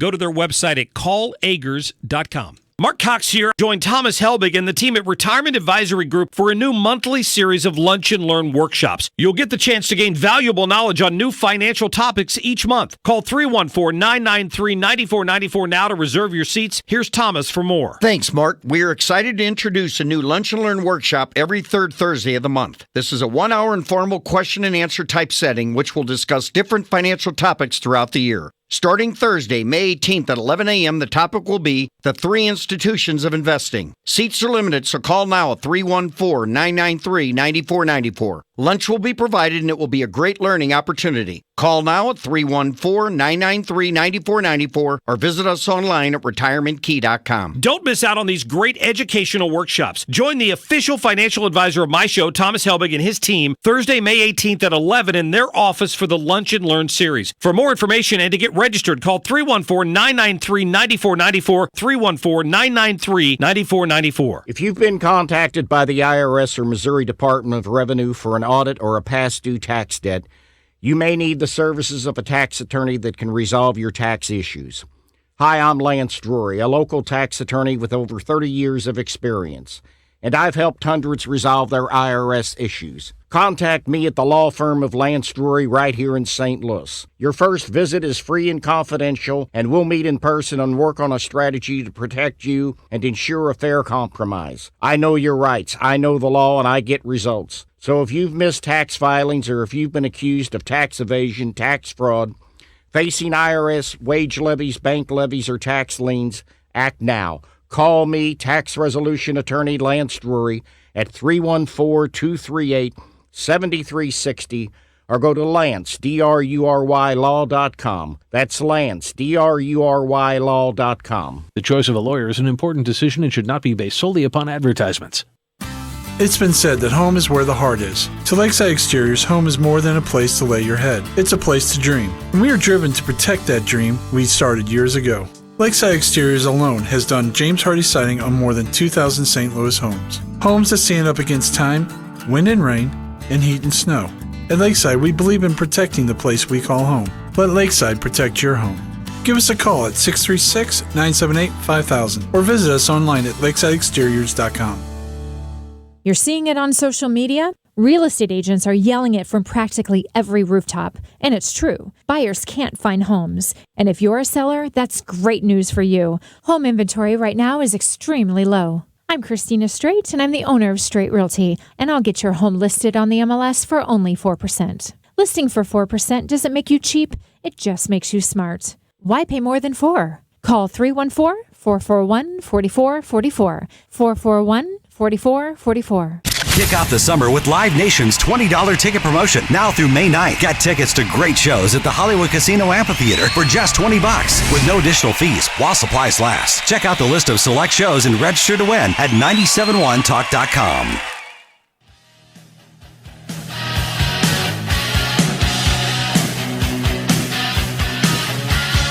You're listening to The Mark Cox Show. Follow Mark on Twitter at MarkCox971. Central problem we had with the whole email investigation was proving that people knew, the secretary and others knew that they were doing so, that they were communicating about classified information in a way that they shouldn't be, and proving that they had some sense that they were doing something unlawful. That was our burden, and we weren't able to meet it. That was the FBI Director James Comey testifying yesterday. Fox News Channel reporter Catherine Herridge joining us right now. Catherine, there's been a little bit of fallout from Mr. Comey's testimony yesterday. How are you? I'm good, thank you. So that section of the hearing that you just played, I just want to point out to your listeners, is problematic for a number of reasons. First and foremost, the federal statutes for the mishandling of classified information do not require intent. And Director Comey has spoken repeatedly about not finding intent with Hillary Clinton, with her aide Huma Abedin, and then Director Comey said this was also true for Abedin's now estranged husband, Anthony Weiner.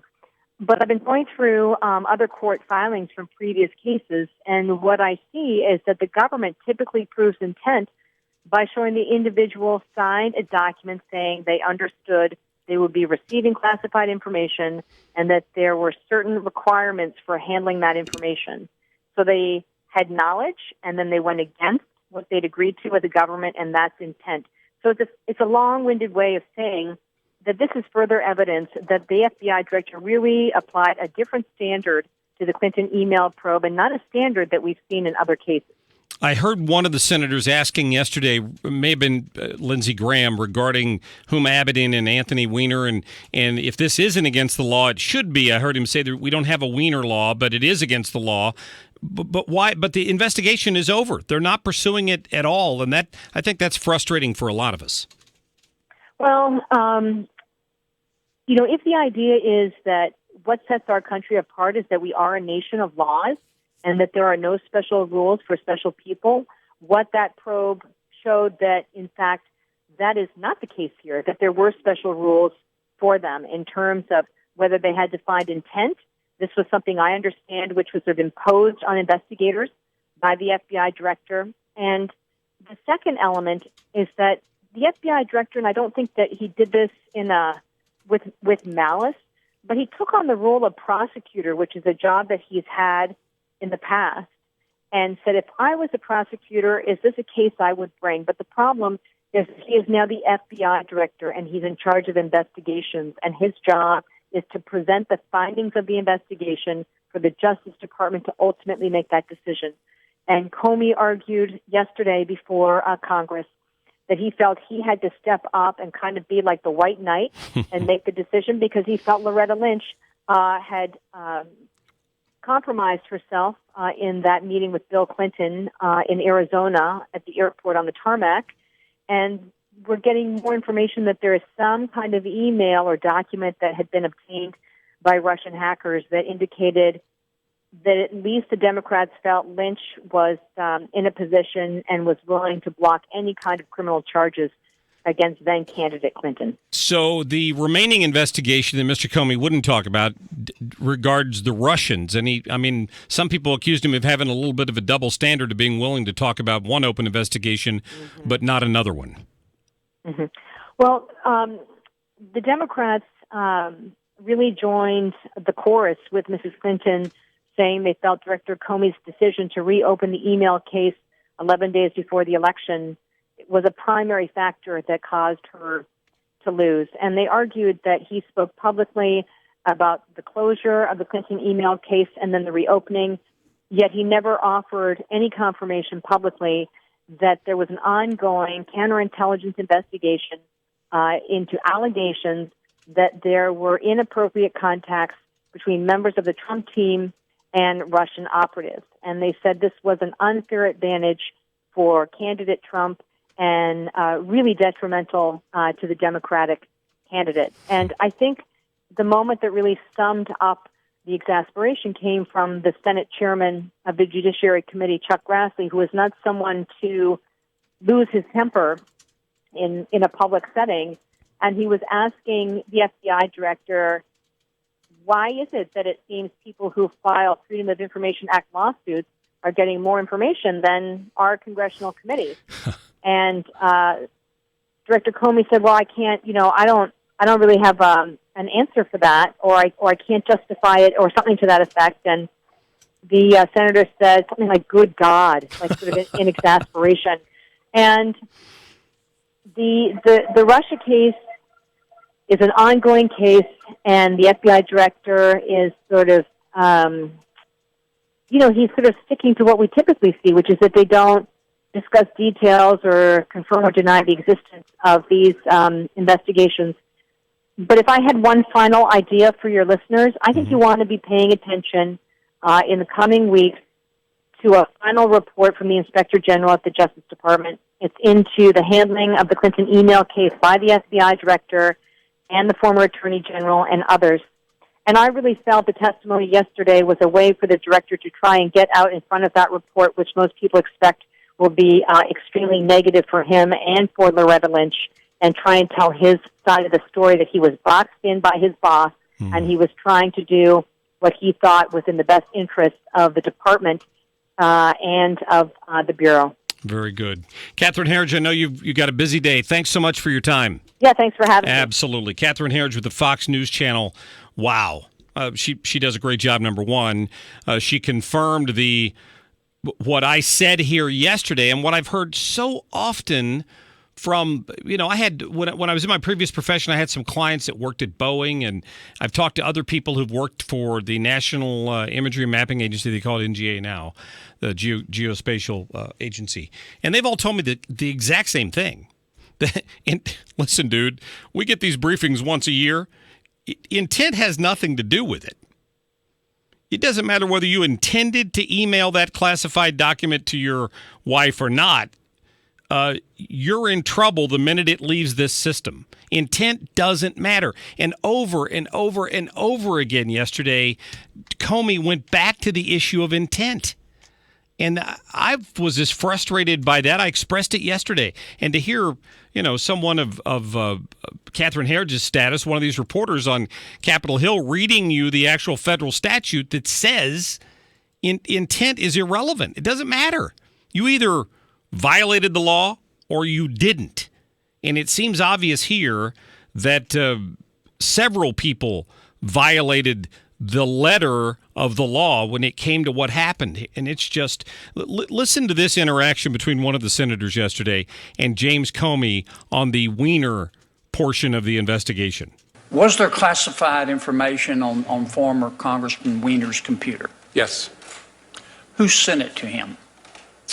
His then spouse, Huma Abedin, appears to have had a regular practice of forwarding emails to him, for him, I think, to print out for her, so she could then deliver them to the Secretary of State. Did former Congressman Weiner read the classified material? I don't think so. I think I don't think we've been able to interview him because he has pending criminal problems of other sorts. But my understanding is that his role would be to print them out as a matter of convenience. If he did read them, would he have committed a crime? Potentially. Would his spouse have committed a crime? Again, potentially. It would depend upon a number of things. Is there an investigation with respect to the two of them? There was. We completed it. Why did you conclude neither of them committed a crime?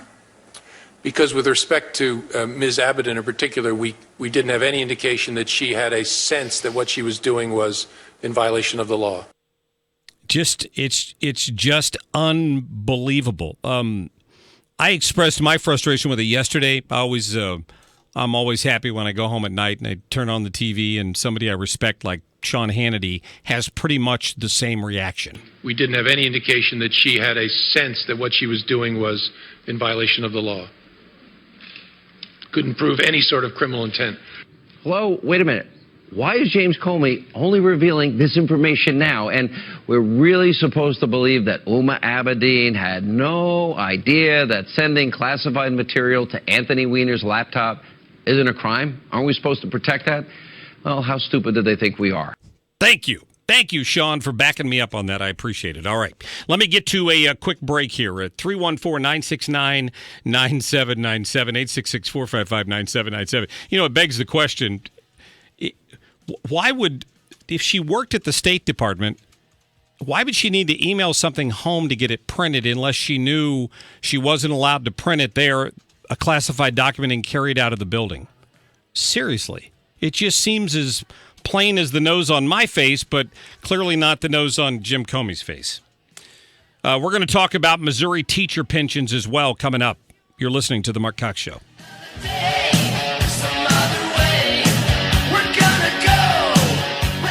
This is the Mark Cox Show.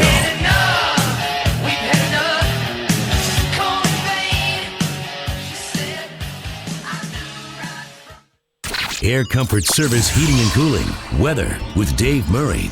Rain, windy, and chilly. Increasing wind as we go through the afternoon. Temperatures about 50 to 55 degrees tonight. Rain slowly comes to an end as we go through the evening from west to east. It stays windy. It stays cold. 45 degrees Friday. Sunny, windy, and chilly. 62, upper 60s and sunshine over the weekend. I'm Fox 2 meteorologist Dave Murray for FM News Talk 97.1. The Mark Cox Show is sponsored in part by Granite Transformations. Let them transform your kitchen, bath, or commercial space. Explore the wide selection of products in their beautiful showroom in Chesterfield or online at granitetransformations.com. They have the perfect solution for your next project. Speaking of emails and internet security, which we talked about here just a second ago, the folks at ThrottleNet deal with this every day. They deal not only with email systems at work, but also storage systems and cloud storage. And they just tell us some nightmare stories of the attacks and the different approaches that these hackers and scammers will take to try to get into your system. I know you read the story in the Post a couple months ago about the fact that the library system got basically hacked, and then they wanted ransom in order to give back the information. Don't put your business in that position. Let ThrottleNet come in and show you what they can do for you. Let them show you how they operate differently than some of the other IT companies in town because they don't have long-term contracts. You can walk away if you're not happy. They give you 24-hour-a-day support the whole year long. That's a huge deal. So go to ThrottleNet, call them at 866-826-5966, or just visit their website, sign up for their emails at throttlenet.com. Hey, it's Michael Mohan with Community Mortgage. Let me throw some numbers at you. Start with the number 3, as in fixed rates still in the 3s. Home prices are up, and it's time to use that equity to take cash out for a remodel or to pay off debt before the next Fed rate hike. Next number, 0, as in you pay 0 closing costs, 0 lender fees, 0 appraisal fees, even 0 title fees. How about more zeros, as in 0 PMI? If you're in the market to buy a home, I can also get rid of the dreaded private mortgage insurance, giving you a lower payment so you can get a better house. Now, the number you need to unlock a better mortgage, my phone number, 314-336-6050. Whether you are refinancing, buying a home, or need to take cash out, call Michael Mohan at Community Mortgage, 314-336-6050. 336-6050. Online at communitymortgagestl.com. Community Mortgage LLC. APRs in the 3s. NMLS 224-143-250353. Kubota's Orange Opportunity Sales Event is going on now. Get commercial-grade performance and a full 4-year factory warranty at a price you can afford with a new Commander zero-turn mower.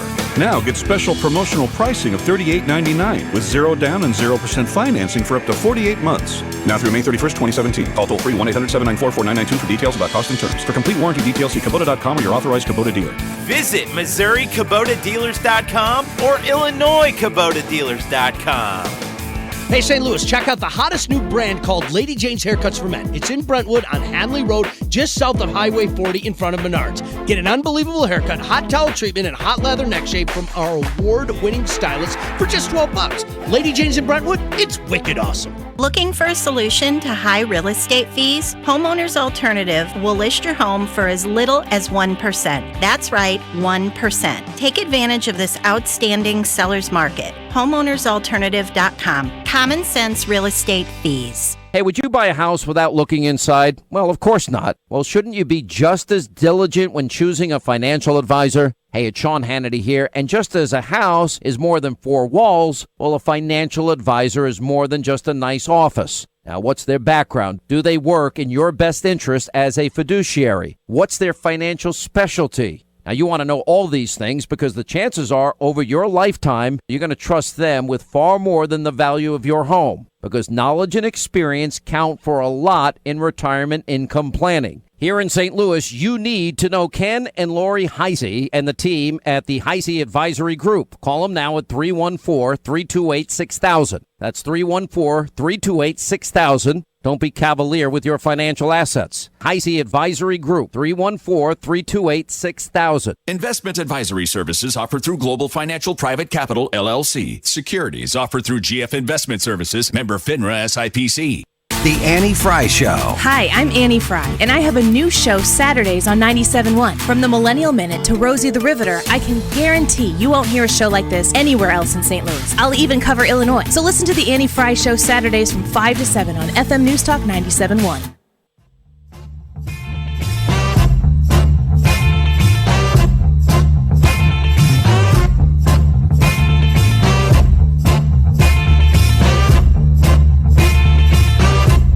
Listening to the Mark Cox Show. Find everything Mark Cox at 971talk.com/Cox.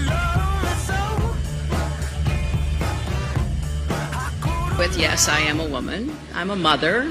I'm a grandmother. And much to the surprise of many when I answer, I am a human being. Yeah, a human being that should probably be wearing orange a little more frequently these days, but clearly that's not going to happen. We can talk more about that coming up here in a little while. 314-969-9797 if you're as mystified as I am after some of James Comey's testimony yesterday and in front of these senators. You keep going back to why. Remind me again why you're not still investigating this? But they're not. There's even been a Democrat who's come out and called for this investigation to continue. I don't know what that means, if they could actually do that or not. There were never any charges. I guess they could reopen it. But regardless, right now I want to switch to the topic that I mentioned a little earlier in the hour, the issue of Missouri's current pension system for teachers. And this is something, the discussion's been for a long time that it was sort of being underfunded, but now there's another aspect of a problem that may need to be addressed legislatively. We'll see. James Scholes is our guest. He's the Distinguished Fellow of Education at the Show Me Institute with their Education Policy Department. James, thanks for being here. Hey, it's great to be with you. Absolutely. So the way the teacher's pension system works, and my mom retired as a teacher in Ohio many years ago, and I'm not saying this is a bad thing, but she told me that in the last couple of years, she's now making more in retirement than she ever made when she worked, right? So I would guess with cost of living benefits and everything built in, that's all part of the system in making a teacher's pension system work. The people still working are paying for those people that have been retired for 30 years who are making more than ever. Right. Yeah, that's right. I mean, teachers love their retirement system, especially here in Missouri. So I imagine you might get some callers today saying, hey, don't touch our pensions. We love them. And they should, because the teachers in Missouri, if you work a full career, and especially if you become a principal or superintendent, you could retire making 75% of what you had made as a teacher. Okay. Retire at 55, draw that for the rest of your life, and go back to work somewhere else and be doing quite well. So there's good reason for teachers to like the system, but you have to start asking the question, how do they manage that? How does a system manage to give people such good benefits? And sometimes you have stories of a superintendent who switches districts for 1 year and increases his pension benefits by $20,000 a year. Wow. How does that work? Well, the money has to come from somewhere. Part of it is, as you said, it's this intergenerational inequity where the people today are putting more in for the people who are already retired. Mm-hmm. But part of it's what I've just recently discovered in a forthcoming article in the Journal of Education Finance, which shows that our poorer teachers and our more rural school districts help to subsidize the pension benefits of their wealthier counterparts in the St. Louis area, and especially their wealthier counterparts who go into administration. Oh, absolutely. Maybe it's a funding strategy, right? So, for example, I know that with Social Security, they look at your 35 years, your average pay in over 35 years. With the teacher's pension system, they base it on your last 3, correct? Right, last 3 years. Yeah. So you could work in a school district as a teacher making $30,000, $40,000, whatever it is, and then right at the end of your career jump up to make 70 as a principal, or maybe, as I said, superintendent. You could be easily making $200,000 and then retire drawing $150,000 a year. Well, you didn't put enough into the system to cover your benefits. And that's part of the problem, is that a lot of individuals get more out of the system they put in. And like I said, that money has to come from somewhere. So it either comes from other teachers coming down the road. It comes from teachers like me who left the system early and left half of my contributions in the system because I didn't invest. Right. Or it comes from teachers in these poor school districts who stay in the classroom. That sweet old Mrs. Johnson, who has been the teacher for 30 years, who got very little in terms of pay raises. She put more into the system than she's going to get out, and her funds help to subsidize those people who are making very good retirements. I know in Illinois there's a lot of talk about the pension bombs that the Chicago faces, potentially the state of Illinois faces.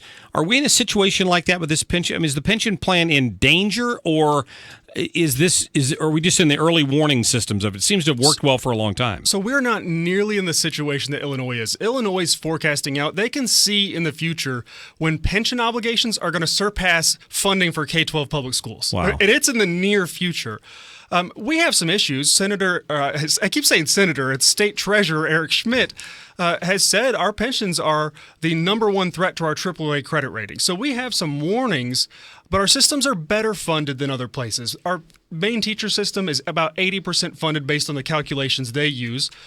You look at some alternate calculations at the Show Me Institute. We have great reports by Andrew Biggs on this that show the system as much as $30 billion underfunded. So it really depends on the assumptions you use in these calculations. The one thing our system has going for it is we don't miss contributions. So in Illinois, the legislature got to decide how much are we going to put in. And sometimes they said, well, let's not put that money in. In Missouri, teachers pay 14.5% into the retirement system, and the district matches it. And we make those payments every year. Okay. So our underfunding comes from the generous benefits that some individuals are getting, and the fact that contribution rate should probably be higher than what it is. The solution, I'm imagining, would not be a popular one, would it? Well, it certainly wouldn't. I mean, as I said at the beginning, pensions are pretty popular among teachers, and they should be if you're getting more than what you've put into the system. So how do we fix this? Well, one of the things I've said, just to help reduce that inequity that occurs between our individuals, is use more years of service. So instead of using 3 years, you could use 5 years, 10 years. You could do, as you suggested, something similar to Social Security and look at the entire career of an individual and weight it for the number of years they worked and those sorts of things. The key point here is that we want to tie benefits to contributions. When we do that, we're going to have some people who would do worse in this new system. Right. The people who are making bank right now are going to do worse in the new system. But the vast majority of teachers are going to do better because most teachers, like me, like my wife, who's out of the classroom now as well, we're never going to make it to that peak retirement age with 30 years of service. And so we're leaving some of our money in the system. We would have been better off had our contributions been put into our own account, like a 401k or a defined contribution plan. Right. You can never go back and get that money. You've just given it up. If you leave teaching? I wasn't vested. So if you leave before 5 years, the 14.5% that my district put in, that stays in the system. I can't roll that over into my own IRA. I took my 14.5%, rolled it into an IRA. My wife, she vested at 5 years. Her money's still in the system gaining interest, and she could go back to teaching and continue to build years of service towards retirement. But if she doesn't, what happens to her is that because the system's built on this formula, she never hits a really high salary because she got out early in her career. She doesn't have many years of service. And so when you multiply all these things together, she's going to get a very low return. Her funds would have been better if she would have just put it into a retirement account and let it accrue interest over time. Absolutely. We're talking to James Scholes. He's a Distinguished Fellow of Education Policy at the Show Me Institute. I've been talking a lot about the legislature because, of course, the session ends next week, and there's a bunch of bills that need to get passed before that happens. Has anyone addressed this yet at the legislative level? Does it look like in the next year or the year after they may try to do something about this? Pension legislation is incredibly difficult. A few years ago, a senator told me he put forth a bill that simply required 100% funding, and he got countless angry emails from teachers saying, "Don't take away my pension." His bill was to fully fund it, requiring the system to fully fund it, and he was getting angry emails. The problem is that there's a lot of fear here. Sure. There's fear that the legislature is going to take that pot of money and spend it on roads or spend it somewhere else. There's fear that we're going to hurt our retirees, and that's not at all what we're talking about. What we're talking about here is looking towards the future and how do we create a system that's good going forward while still taking care of those individuals who we've already made promises to. Right. It's like Social Security from that point of view. When you talk about increasing the retirement age or whatever the case may be, that's all about taking care of people down the road, right? And making sure that the system is valid. Right. And so what's good about these conversations we're having now is to just have that discussion, because this is going to be very tough to get something passed. Nothing will be passed this year. It may be conversations more and more down the road, but we've got to start having an honest conversation about the unfunded liabilities, the intergenerational inequity between the people now funding pensions of people who are retired, and these inequities that are occurring between people who are really benefiting from the system and the people who are losing the current system. Well, the other uncomfortable conversation you probably have to have is that I sometimes marvel at how much school districts are paying some of these top administrators. And they've got multiple people at that level, and that's got to be addressed too at some point. That'll be a tough one to crack too. Yeah, absolutely. And the funny thing is, you look at some of these administrators, they've retired with a pension in another state and are now working here making $200,000. Good work if you can get it, I guess. James Schultz, thanks so much. Your article is there's a blog on the Show Me Institute site, right? There is. You can find all this information on the Show Me Institute website. Very good. Thanks so much for your time. Thank you. I appreciate having you in here. Just go to Show Me Institute there on the website. ShowMeInstitute.org is the website. You can check it out. All right. Got to get to a quick break. 314-969-9797.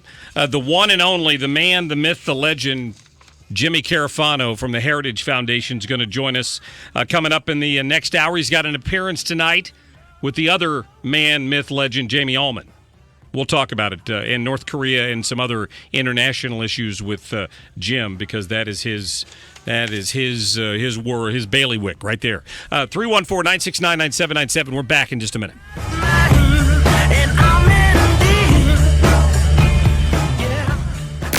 This hour of the Mark Cox Show brought to you by Thomas Helbig, the official St. Louis financial advisor of the Mark Cox Show.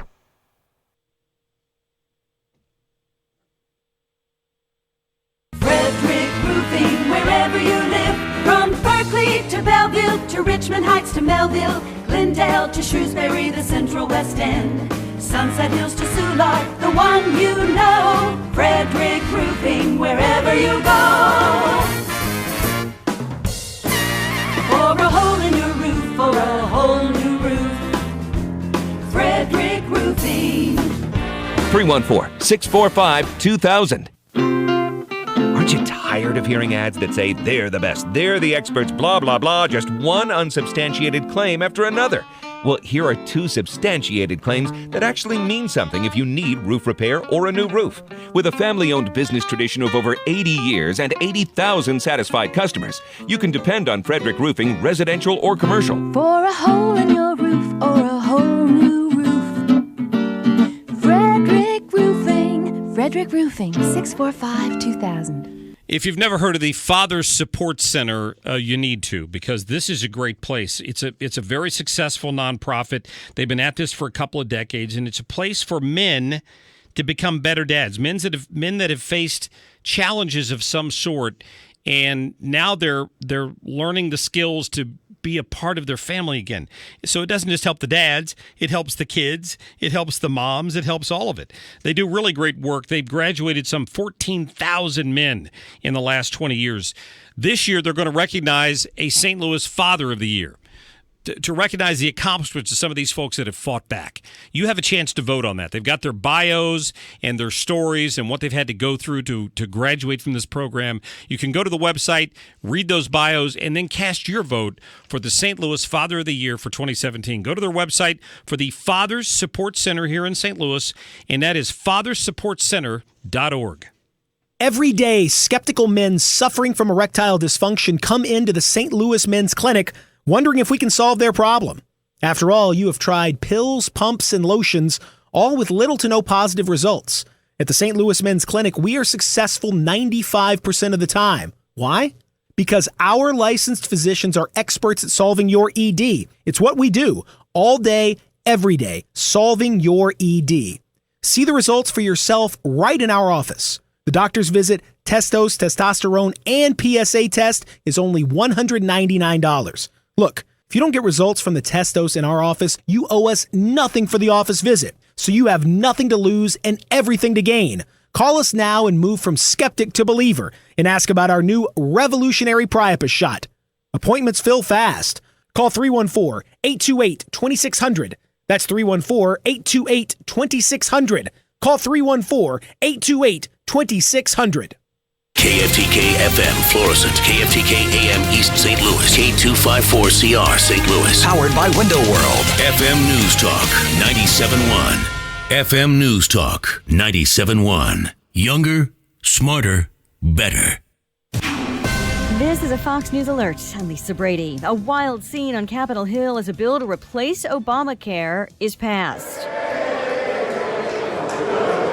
Those are Democrats predicting this will cost Republicans the House. And outside, protesters chanting shame. Fox Radio's Jared Halpern is live on Capitol Hill. It was raucous inside the House chamber even before the voting on the American Health Care Act. Speaker Paul Ryan met with cheers and jeers during his final pitch. I am going to be so proud to cast my vote for this legislation, and I urge all of my colleagues to do the same. Republicans could lose just 21 of their own members to advance the bill. 20 Republicans voted no. The final tally, 217 yes votes to 213 no's. But now the measure heads to the Senate, where the Republican majority is even slimmer. Lisa. Well, Jared, President Trump planning a Rose Garden celebration at this hour for the House passage, and the Senate has just given final approval to a temporary spending bill that avoids a government shutdown. A deadly collision between a car and a school bus in Las Vegas. Fox Radio's Jessica Rosenthal with this live. Lisa, Las Vegas police say a school bus and a car crashed into each other. The driver of the car was killed. 40 kids were on that bus. 15 were taken to hospitals, as was the passenger from the car. The bus crashed while en route to Bailey Middle School in northeast Las Vegas. We want to send a special shout out to the driver who responded quickly in getting the kids off the bus and assisting getting information out. So a great response from our driver. That's Las Vegas Metro Police Captain Ken Young. The impact of the crash forced the bus to roll over onto its side, Lisa. Thanks, Jessica. Some 16 kids injured. A roller coaster gets stuck on a hill at an Oklahoma City amusement park. Fire crews rescuing the passengers at Frontier City. No injuries. Fox News Radio, fair and balanced.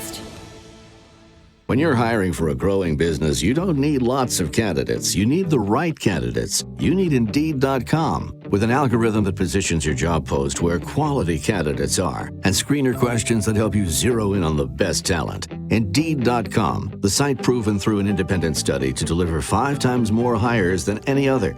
New users claim your $50 credit for a sponsored job at Indeed.com/credit. Indeed, the world's #1 job site. Terms, conditions, and quality standards apply. Blue the dog here for propane. Making the rounds with my owner, the propane man, has allowed me to see a lot. I may just be a simple dog. I didn't attend the elite boarding kennels, and you'll never see me on Barking with the Stars.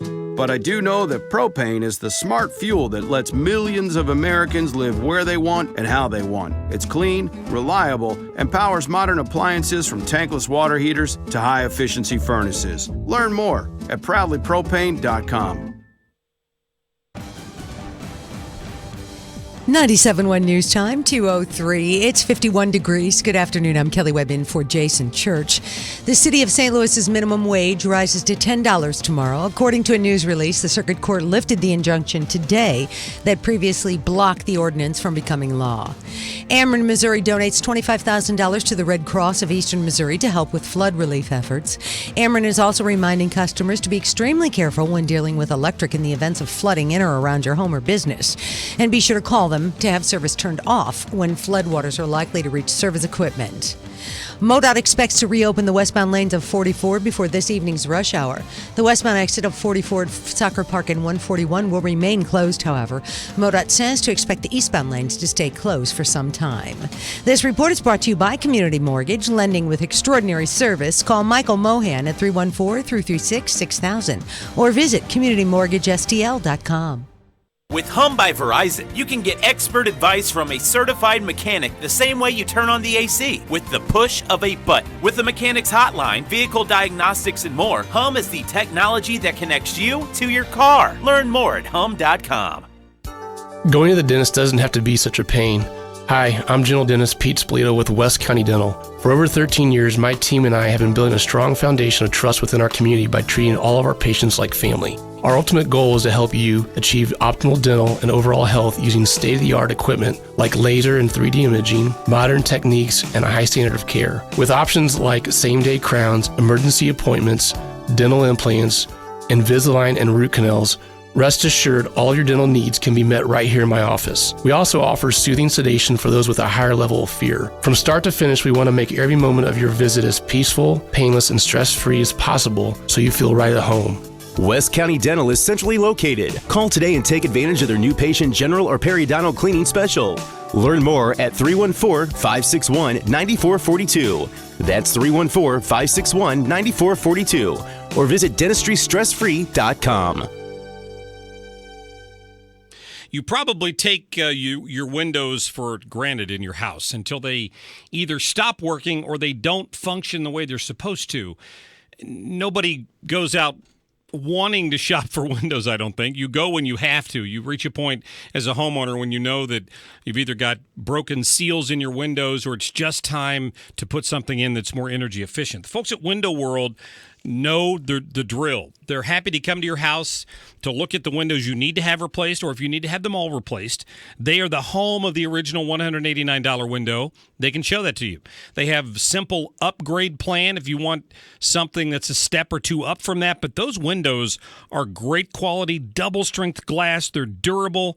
You can stand on the windowsill that they have at the factory. I mean, this is solid stuff that they're putting together. So you're getting a great price.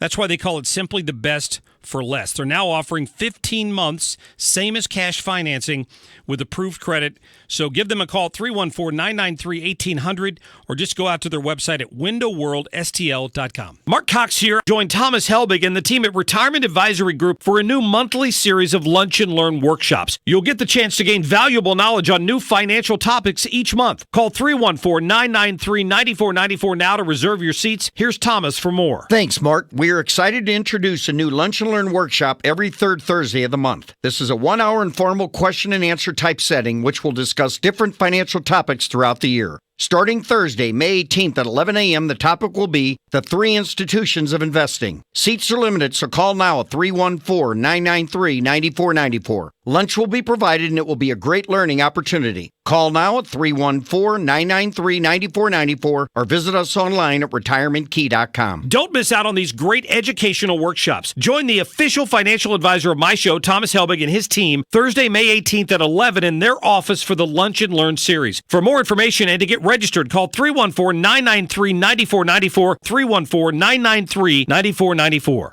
This hour of the Mark Cox Show brought to you by Smile Advantage. Access to dental care you need at a price you can afford without the hassle of dental insurance. Now in St. Louis at multiple locations. Learn more at smileadvantagestl.com. The Mark Cox Show. I want to compliment your show on how fair and level-headed everything you guys talk about. Who is this guy? He's saying what we've been saying forever. Maybe what we need from a conservative standpoint is The Mark Cox Show. I respect that. We don't agree. Listen to both sides. Let's get it on. Is The Mark Cox Show.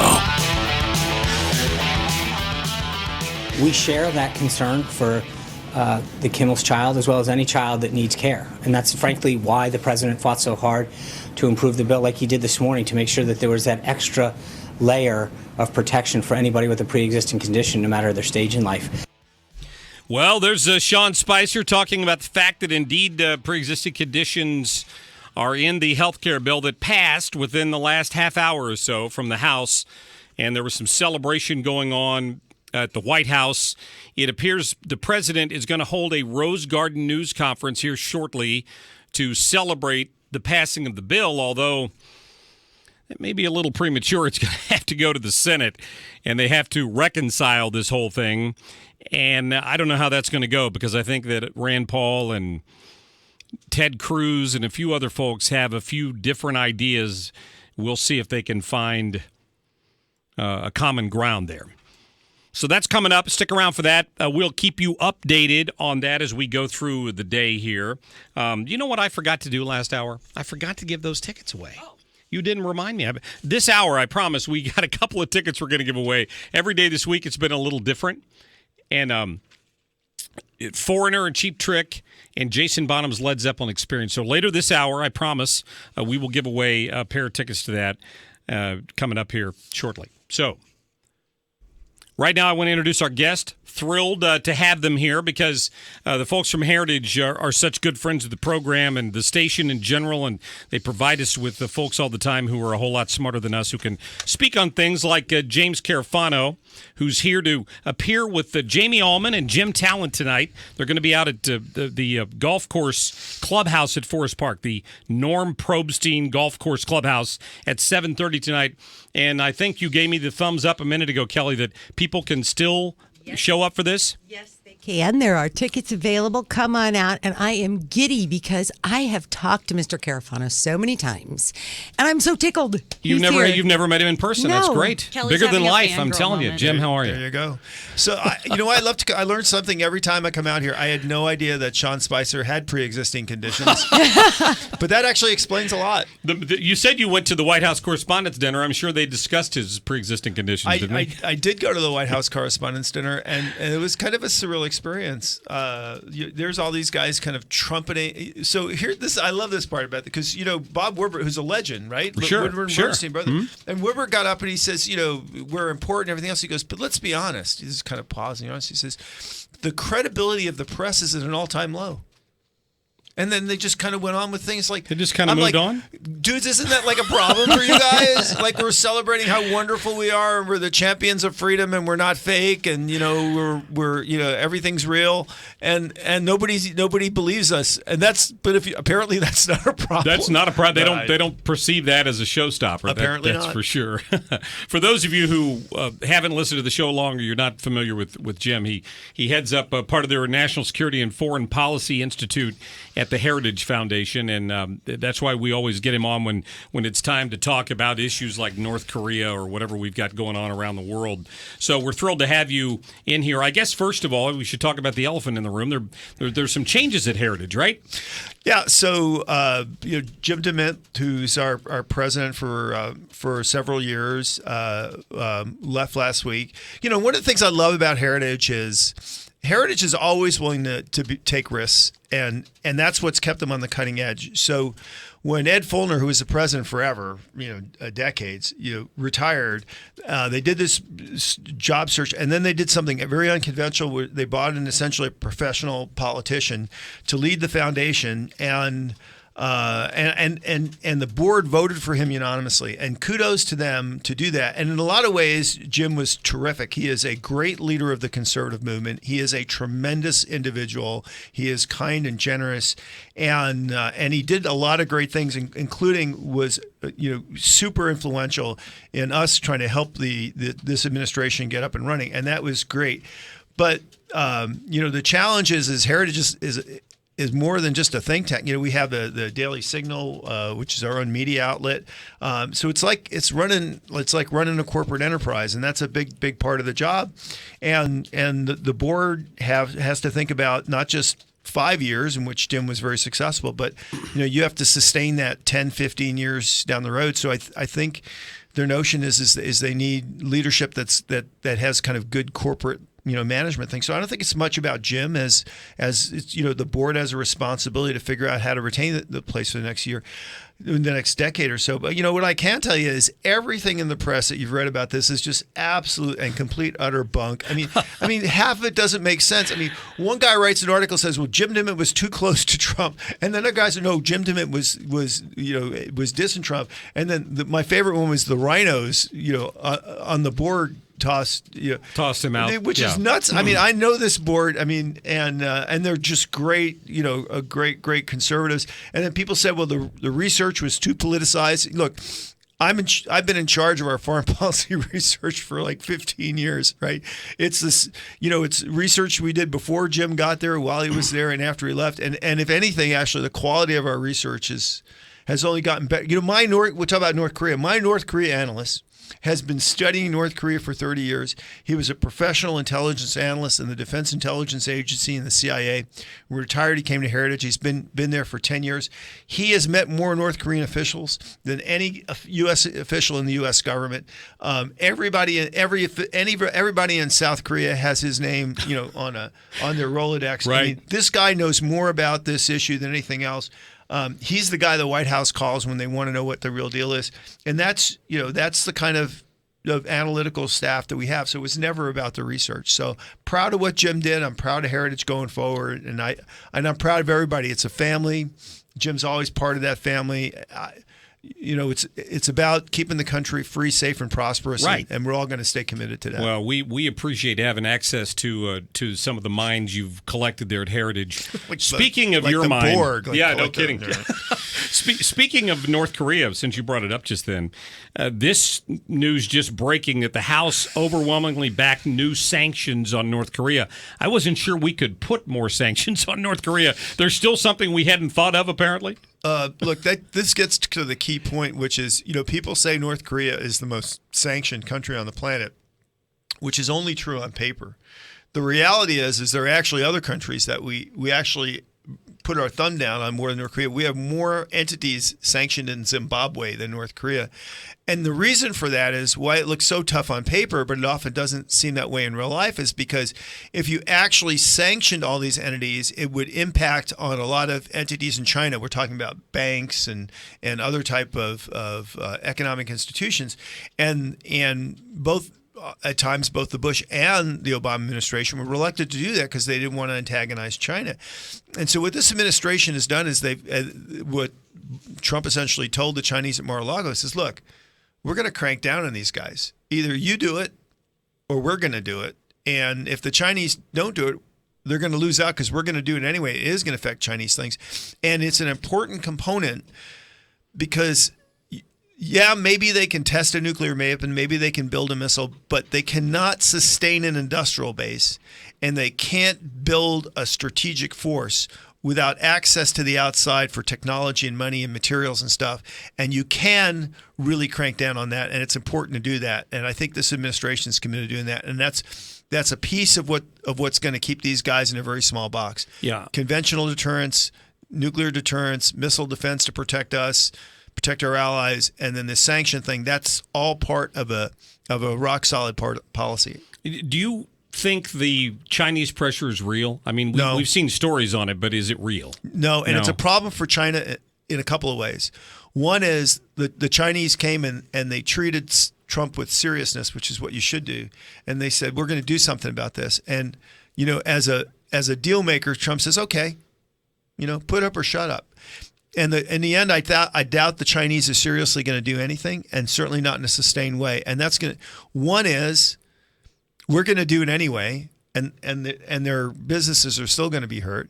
The second is they will have crossed Donald Trump, and if they don't think they're going to pay a price for that, they're wrong, because he'll never trust him again, right. And he'll never offer him a deal again, and in the end, I think they'll be in a weaker strategic position for not doing this. The irony is the Chinese should crank down on North Koreans, not because they made a deal with Donald Trump, not because they like us, but because it makes the world safer for China. If there is a war in that part of the world, China's going to get sucked into it. Sure they are. If the North Korean government collapses, China's going to have to deal with the humanitarian crisis. I get that they don't want to get rid of the regime. I get that, and that's fine. But nobody's going to suffer more with a heavily nuclear-armed North Korea than the Chinese. And they can save face by saying, "Oh my God, we have to do this because otherwise the Americans will be mad." I don't care. But it's in China's best interest to really cut off the pipeline to North Korea. I hope they do. I really do. On the other side, up here in Alaska, apparently we escorted a couple more Russian bombers off the coast. Are they just doing this to make headlines in the U.S.? They're doing this because they have a weak hand, and they're trying to get some momentum back. I mean, they really thought maybe Trump was going to be soft on him, but the 59 cruise missile strikes later, they realize that's not going to happen, and it's more of a face-saving thing on the Russians. But this gets to a really key point about understanding Trump, something we're going to talk about tonight if folks come, because, unlike a lot of people, I've actually worked with these guys. I worked on the transition to him. I briefed on the campaign. I talked to him at the convention. I know all the people in government. So I actually know these guys and what they're doing as a part of a lot of people who just are reading the tweets. Mm-hmm. There is a showman Trump, right, which is his professional faith as he's had his entire adult life, which is actually who Trump is. I mean, in private, he's just like he is in public. He has this kind of big, gregarious presence. And then there's the serious Trump, and that's the guy that makes the deals and makes the decisions. And people tend to conflate those because they don't see the serious side. They just see the showman side. And then from that, they try to figure out what he's doing. And you can't do that because there's a serious guy. And when it comes to serious matters, he makes serious decisions. And that guy, when he does those things, he does not mess around. And you should fear that man if you're on the wrong side. That's right. We're talking to Jim Carafano from the Heritage Foundation. Jim, if you don't mind, I'm going to let Liz pull up live what's going on television right now. The president just walked out into the lawn there, the White House, and he's celebrating the passage of health care today. Let's go ahead and listen in on some of his comments. People, and they're not even doing it for the party. They're doing it for this country because we suffered with Obamacare. I went through 2 years of campaigning, and I'm telling you, no matter where I went, people were suffering so badly with the ravages of Obamacare. And I will say this, that as far as I'm concerned, your premiums, they're going to start to come down. We're going to get this passed through the Senate. I feel so confident. Your deductibles, when it comes to deductibles, they were so ridiculous that nobody got to use their current plan. This non-existent plan that I heard so many wonderful things about over the last 3 or 4 days after that. I mean, I don't think you're going to hear so much right now. The insurance companies are fleeing. It's been a catastrophe, and this is a great plan. I actually think it will get even better, and this is, make no mistake, this is a repeal and a replace of Obamacare. Make no mistake about it. That's the president live outside the White House right now talking about the House passing health care reform. We got Jim Carafano in here. And Jim, back to your previous point, I'm not going to ask you to comment on health care policy because I know that's not your specialty. But in terms of Donald Trump's ability to get things done. Well, it does kind of, I will comment in this respect, which is his greatest asset is his political opponents domestically and overseas continue to underestimate him, right? And, they made fun of him a couple of weeks ago when they said they couldn't get a health care bill through the House. Now you get a health care bill through the House. They made fun of him and said, well, we shut down the wall. There's no supplemental funding for the wall in the bill. And so that's actually first of all, there is actual funding for border security in the bill. Right. So they didn't stop anything. But what they have done is they've sent a big signal. Yes, we are the guys that are opposed to securing our border. I mean, why don't they just write him a check?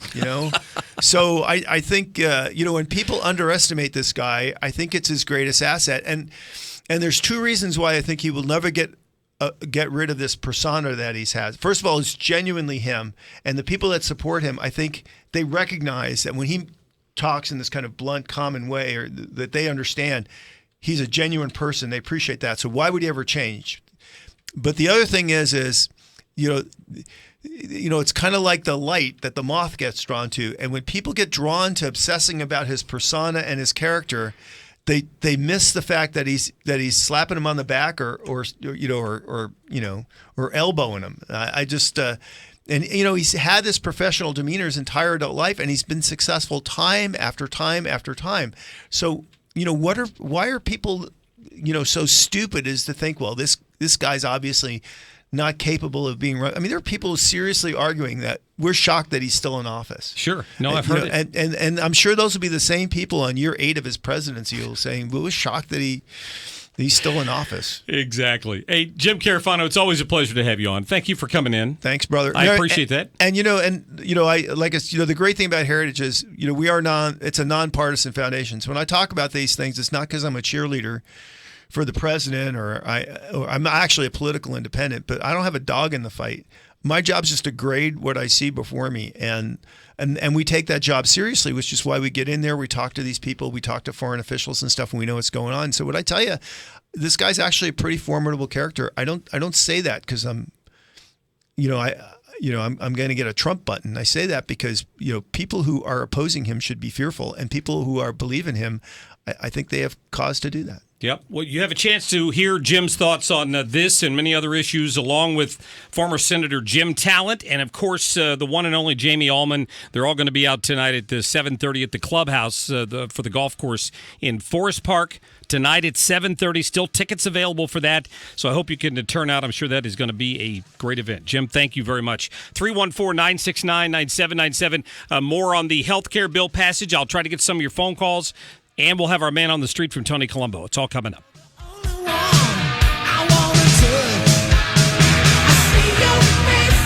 The Mark Cox Show on FM News Talk 97.1, 98.7, AM 1490, and 97.1talk.com.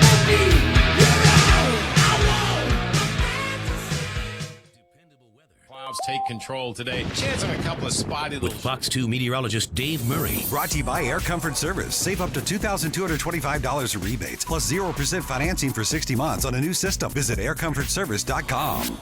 You know what I heard in that weekend forecast, don't you? I heard sunshine and warmer temperatures. And that's a good thing because you need to go out to Sugar Creek Winery out near Defiance, and you're going to be impressed. If you've been there before, you'll know what I'm talking about. But really, Ken and Becky Miller, they've owned it since the early 90s. They've transformed the place. They have, from what it used to be to what it is now. It's a working winery. They make their own wine right there. They've got a huge pavilion. They have live music every weekend. It's right off the Katy Trail. So you can bike south from Defiance, and in about 2 miles, you're going to see it on your right-hand side. Live music every weekend, rain or shine, plenty of terrace space and inside space. They sell wine, they make wine, they don't cook food. You're welcome to bring a picnic basket or food, just no beverages, but you're welcome to bring what you want to eat and have a great time. They're also booking for weddings for 2017 and 2018. Call them at 636-987-2400 or go to their website at sugarcreekwines.com. Is your roof full of ugly algae black stains? Just one roof restore treatment from Frederick Roofing, and you've got a clean, beautiful-looking roof for a small investment. If it has anything to do with roofing, you need to call Frederick Roofing at 645-2000. 645-2000. Frederick Roofing, 645-2000. What is it that's made Frederick Roofing the #1 choice for more than 80,000 St. Louis roofing customers? Is it Frederick's passion for customer satisfaction? Is it Frederick's own expert, licensed, and insured crews? Is it Frederick's ability to always provide an immaculate cleanup when the job is complete? It's all of those things and more. Frederick Roofing, the smart call to make for your commercial and or residential roof. For a hole in your roof or a whole new roof, Frederick Roofing. Frederick Roofing, 645-2000. Frederick Roofing, 645-2000. Hey, it's Michael Mohan with Community Mortgage. Let me throw some numbers at you. Start with the number 3, as in fixed rates still in the 3s. Home prices are up, and it's time to use that equity to take cash out for a remodel or to pay off debt before the next Fed rate hike. Next number, 0, as in you pay 0 closing costs, 0 lender fees, 0 appraisal fees, even 0 title fees. How about more zeros, as in 0 PMI? If you're in the market to buy a home, I can also get rid of the dreaded private mortgage insurance, giving you a lower payment so you can get a better house. Now, the number you need to unlock a better mortgage, my phone number, 314-336-6050. Whether you are refinancing, buying a home, or need to take cash out, call Michael Mohan at Community Mortgage, 314-336-6050. 336-6050. Online at communitymortgagestl.com. Community Mortgage LLC. APRs in the 3s. NMLS 224-143-250353. Hey folks, Allman here for Mid-America Arms, and I can tell you as an avid customer, these guys are awesome. I have purchased 3 guns from them. I have my awesome Ruger American 45, which is a brand new line.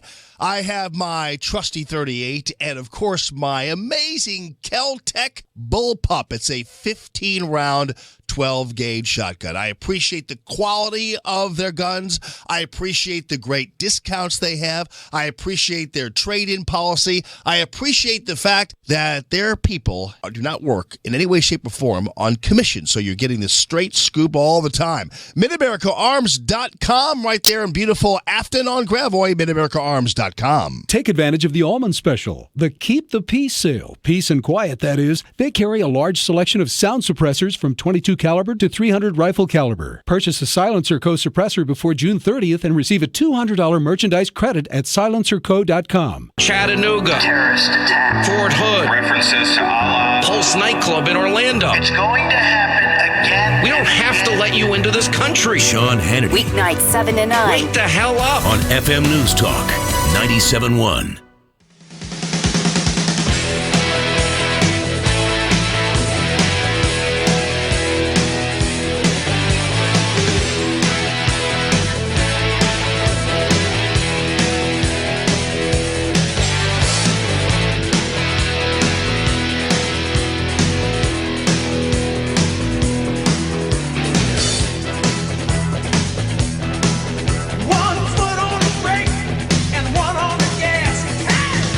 Listening to The Mark Cox Show. Follow the show on Facebook. Facebook.com/The Mark Cox Show.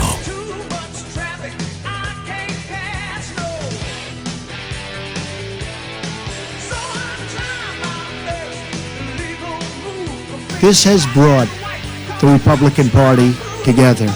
We're going to get this finished, and then we're going, as you know, we put our tax plan in. It's a massive tax cut, the biggest tax cut in the history of our country. I used to say the biggest since Ronald Reagan. Now it's bigger than that. Also, pure tax reform. You know what that means, don't you?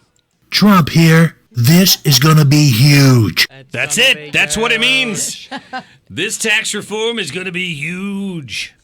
They're still outside of the White House here sort of talking about the replacement of Obamacare. I made this comment to Liz earlier. It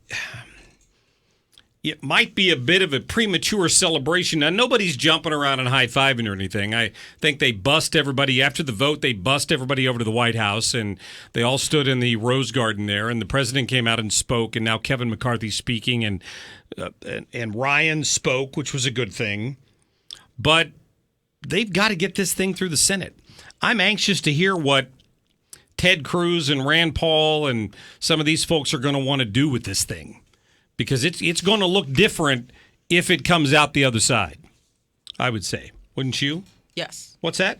Don't forget our Oh, contest. I see what you're pointing at there. That's okay. I will. Okay. Before the end of this segment, I will give away a couple tickets. How about that? Let me get some phone calls because people have been holding on a long time, and I've got some stories that I haven't been able to get to yet today that I want to catch you up on. Ken has been on here the longest. Ken, thanks for holding on so long. Hey, Mark, thanks for taking my call. You bet. Yeah, I came in right when you were talking about Comey, right about the time you were talking to Catherine Herridge. And, this whole thing yesterday, I heard part of it. If I hear this stuff, well, their intent this, their intent that. It's like you said, it's the letter of the law. And, when I called, your call screener was bringing up the fact that, which I had no problem with, was about Comey not having any faith in Lynch, apparently. Well, as I said to him, and I'm sorry, you drop it in her lap. It's like the cops. I'm not a lawyer, never portrayed one in any capacity, but they don't prosecute. The DA does that, the prosecuting attorney. You do the work, and if they don't sit and prosecute, then Comey could have came back and said, well, we did our job. AG Lynch didn't do hers. But it's basically her going by saying, well, we're going to go with whatever the FBI says. And then him, once again, yesterday again, her intent. Well, I didn't have the intent to get a speeding ticket 25 years ago when I got my last one, but I did. And, it's just ridiculous. You present the facts, drop it in her lap, and if she doesn't do anything with it because she met with Bill Clinton, and she's a judicial hack, and she was in the tank for them, then he has nothing. There's nothing he has to apologize for. So, I mean, it's just the whole thing was just. It's a dog and pony show. Yeah, it really and truly is. It stunk, and the testimony yesterday kind of drove that home, Ken. I appreciate the call. Thank you.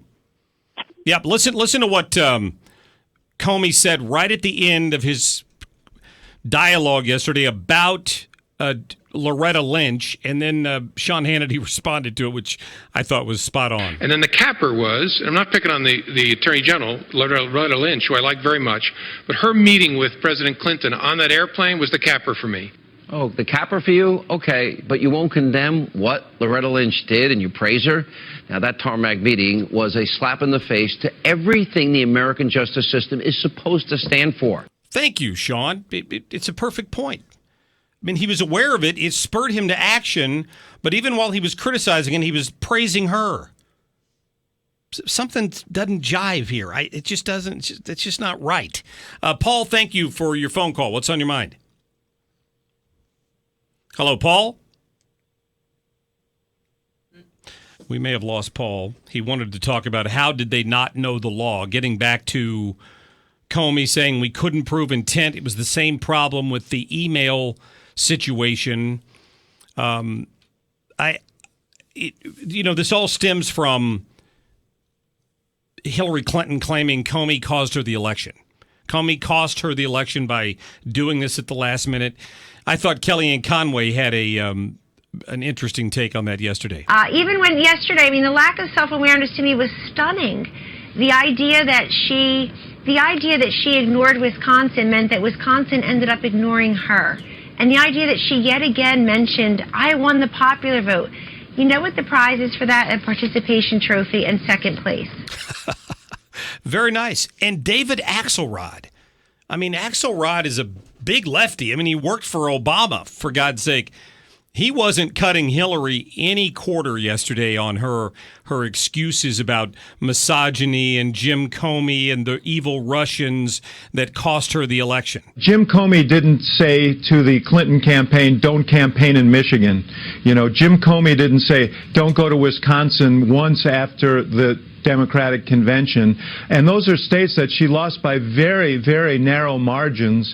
And so there are a few things that if they had just done a little bit differently, would have been, I think, decisive and would have allowed her to win despite Jim Comey. So a little more introspection. Maybe we'll have to wait for the book, but a little more introspection is probably in order. Yeah, I suspect that we're going to have to wait for the book. That's what this whole appearance has been about, is to tease the book. She even said it in one of her sound bites yesterday. It's amazing. Alan, thank you for holding on. What's on your mind? Hey, Mark, I'm this year retiring public school teacher, classroom teacher. Congratulations. Well, thank you very much. Been a long career. The PSRS, the Missouri Retirement System, is completely self-funded. It's ranked as one of the highest in the country. And as a matter of fact, it's doing so well that Rex Seinfeld, Field, and Show Me Institute are wanting to get into that fund, even though it's against Republican principles. The principles of laissez-faire and privatization in small business, and the idea that they would like to take our funds, which are nice and rated and rich, and spill those on the rest of the state to take care of those pensions that are suffering, is not Republican or conservative. See, no, I didn't hear our guest say anything about getting anybody's hands on the money. He was talking about a legislative repair to make sure that 30 years from now, when your kid or your doing quite well, has done well for years in Missouri. This is not Illinois. There is ulterior motive, whether it's Show Me Institute or someone else. Those Republicans who are philosophically hypocrites are wanting to raid a fund that's self-funded and has been working for years so that they can get their hands on the teachers' money. And I'm a conservative, and I vote mostly Republican, Mark. Well, I'm not questioning you here, but what I didn't hear James say was somebody wants to get their hand in the money. What he said was they've looked at this long-term, and they're starting to reach a curve where some of the top salaries are getting so big that the teachers like you who've worked for 30 years in a classroom who didn't get the same level of pay raises over those years, and you're going to get your pay based on your last 3 years, those people on the lower rung are at some point, if the administrator salaries and all that keep growing at the rate they are, there's going to be an inequity there in how it's being funded down the road. That's what he's saying needs to be looked at. I understand the argument, but consider this. Why is government, big government, Jeff City government, interested in our pension? They're interested not because they care so much about teachers. There's ulterior motives. Think about it. Okay, but I guess if I look at what's going on in Illinois, and I think about the problems they have in the city of Chicago and the state of Illinois, when that thing goes bankrupt, guess who they're going to go to? They're going to turn to with their hand out. So the bottom line is, if it's a state teacher retirement pension system, the state's responsible for repairing it if they all come to the conclusion that it needs to be fixed. I'm just presenting one argument here. This guy says studies have looked at it, and down the road there could be some problems. Okay, but that's down the road, and now it's doing mighty fine. We'll deal with those problems at that time. Let's keep the Republican principles of laissez-faire, non-government intervention, and the ideas that people and funds that are private and shouldn't be grabbed by the government in a socialistic way occur. Okay. I don't care if the label is Republican or progressive or whatever it may be. It isn't true conservative fiscal principle. Alan, thanks for the call. Thank you. Yep, enjoy your retirement. He's hearing things in there that I didn't hear James say, but everybody's entitled to their opinion. I don't see it as a cash grab. I don't know how in the world the state could get their hands on that money. They just want to make sure that it's self-sustaining was my take on it. But I've seen some editorials where there are a group of people in this country who are in the state who are convinced somehow that the state government's out to get their pension money. So I'll have to see some more evidence of that. All right, tell you what. 314-969-9797. Caller number 12 is going to get a pair of tickets to Foreigner with Cheap Trick and Jason Bonham's Led Zeppelin Experience. Caller number 12, 314-969-9797, 866-455-9797. Part of Live Nation's kickoff to summer ticket promotion. You could also go to 971talk.com, register to win a pair of tickets. Right now, Live Nation's got a limited number of $20 tickets on sale for select shows. So if you can't win them, you can always buy them. And we'll be giving away another pair to a different concert tomorrow. We'll be right back.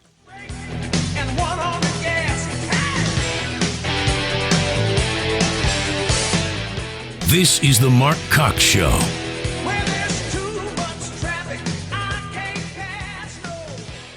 Air Comfort Service Heating and Cooling. Weather with Dave Murray.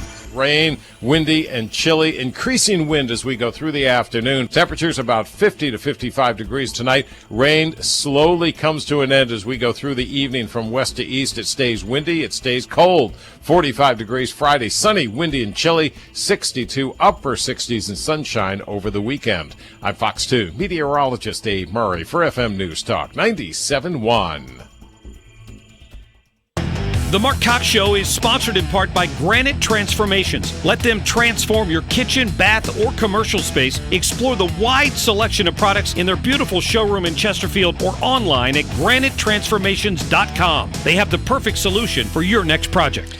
Well, all siblings fight over who's mom's favorite. If you want to be mom's favorite on Mother's Day, send her a box of Sherry's Berries.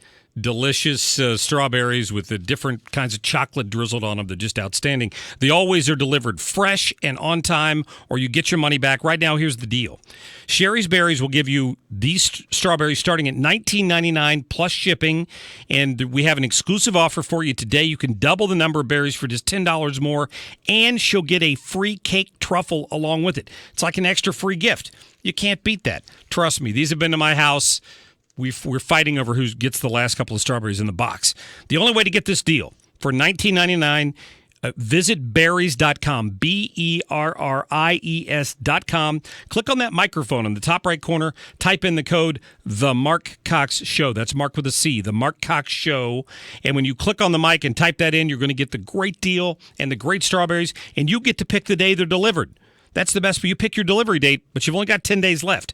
It's an amazing deal. Won't last long. Mother's Day is only 10 days away, so be sure to order today. Mark Cox here. Join Thomas Helbig and the team at Retirement Advisory Group for a new monthly series of Lunch and Learn workshops. You'll get the chance to gain valuable knowledge on new financial topics each month. Call 314-993-9494 now to reserve your seats. Here's Thomas for more. Thanks, Mark. We are excited to introduce a new Lunch and Learn workshop every third Thursday of the month. This is a 1-hour informal question and answer type setting which will discuss different financial topics throughout the year. Starting Thursday, May 18th at 11 a.m., the topic will be the 3 institutions of investing. Seats are limited, so call now at 314-993-9494. Lunch will be provided, and it will be a great learning opportunity. Call now at 314-993-9494 or visit us online at retirementkey.com. Don't miss out on these great educational workshops. Join the official financial advisor of my show, Thomas Helbig, and his team Thursday, May 18th at 11 in their office for the Lunch and Learn series. For more information and to get registered, call 314-993-9494, 314-993-9494. Are you taking Viagra or Cialis for ED? Lion's Drug now has sildenafil, the same active ingredient in Viagra for less than $2 per tablet, a savings of over $40 per dose. Lion's Drug is a family-owned pharmacy in Lone Oak, Arkansas that offers low-cost generics as well as free shipping anywhere in Missouri, Illinois, and Arkansas. For more information, go to lionsdrug.com or call 844-676-2247. That's 844-676-2247. Kubota's Orange Opportunity Sales Event is going on now. Take on the tough jobs in a powerful Kubota Standard L Series. With the right combination of dependable horsepower and ease of operation, they're perfect for the independent property owner. Now get financing as low as 0% APR for up to 84 months. Now through May 31st, 2017. Call toll-free 1-800-794-4992 for details about cost and terms. Visit MissouriKubotaDealers.com or IllinoisKubotaDealers.com. James Hardie Siding is the #1 choice for siding replacement. Finding a qualified James Hardie installer can be your #1 headache. This is Annie Fry. Let me make this easy. Siding Express is an elite preferred contractor for James Hardie and the only one with a 100% customer satisfaction rating. Call Jamie Roberts at 636-578-0033 or visit sidingexpress.com. That's sidingexpress.com. Mention my name, Annie Fry, and save up to $2,000. From the simple to the sophisticated, commercial banking products from the Bank of Edwardsville can enhance both your cash flow and your bottom line. When you're ready to grow your business, let's start a conversation. The Bank of Edwardsville is here to help with competitive rates, a variety of loan options, and local decision making. Call or stop by any of our locations and say, "Hello, we're the Bank of Edwardsville. Member FDIC, equal housing lender." Visit us at thinkthebank.com. Jamie Allman in the morning. President Trump's biggest enemy is the Republican Party. These folks are not working in the general interest of the United States. On FM News Talk 97.1.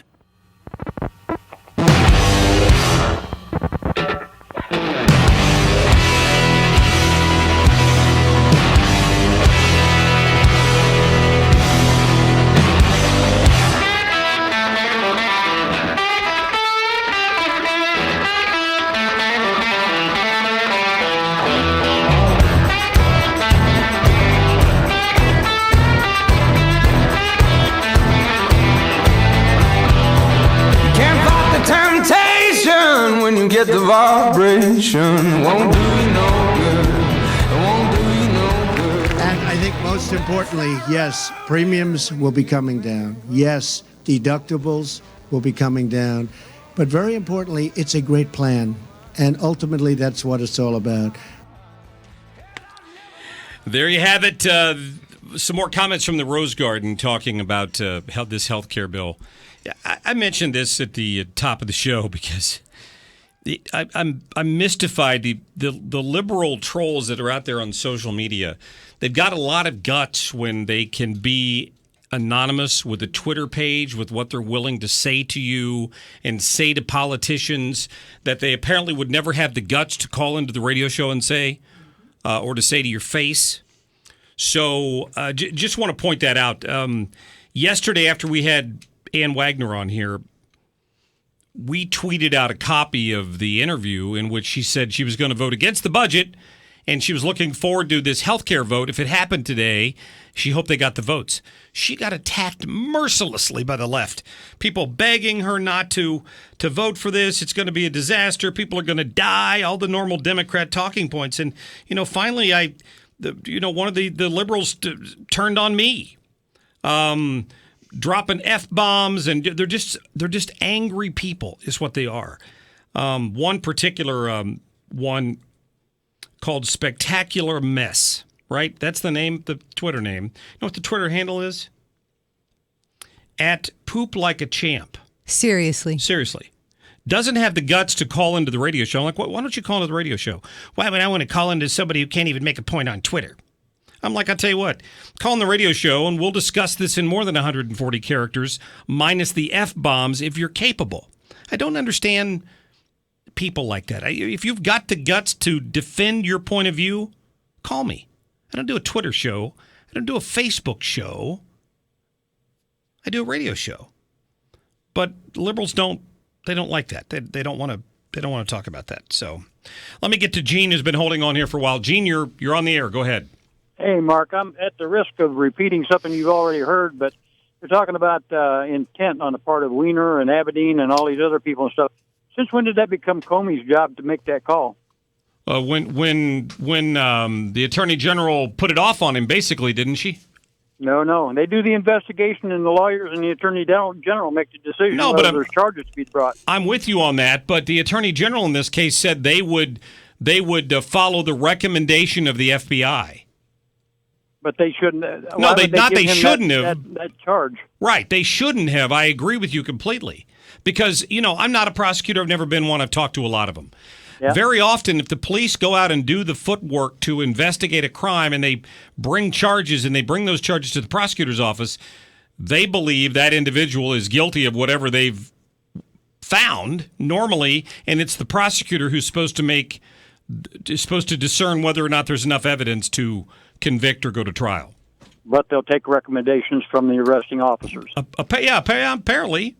Pretty much so. Okay, well, I just kind of wanted to throw that out there because it just seems like so much of this stuff just gets lost in the transition from one department to the other, and it's like you never know who's supposed to be making what decisions. But I wanted to throw that out there. Thank you much. Very, very good. Thank you, Gene, for calling in. I appreciate that. Well, I wanted to point out earlier too, and I didn't get to this because I reached out to the St. Louis Archdiocese when I saw this, but the Girl Scouts have been banished by the Catholic Church in Kansas City, and I thought that sounded familiar. I'm like, I wonder if they've done that in the St. Louis Archdiocese. And sure enough, Gabe Jones from the Archdiocese sent me a link to a thing on their website stating pretty much the same thing. But the Archdiocese of St. Louis or Kansas City recently announced they're severing ties with the Girl Scouts. Thou shalt not eat tagalongs is what Todd Starnes had to say about it. That's a new commandment for Catholics.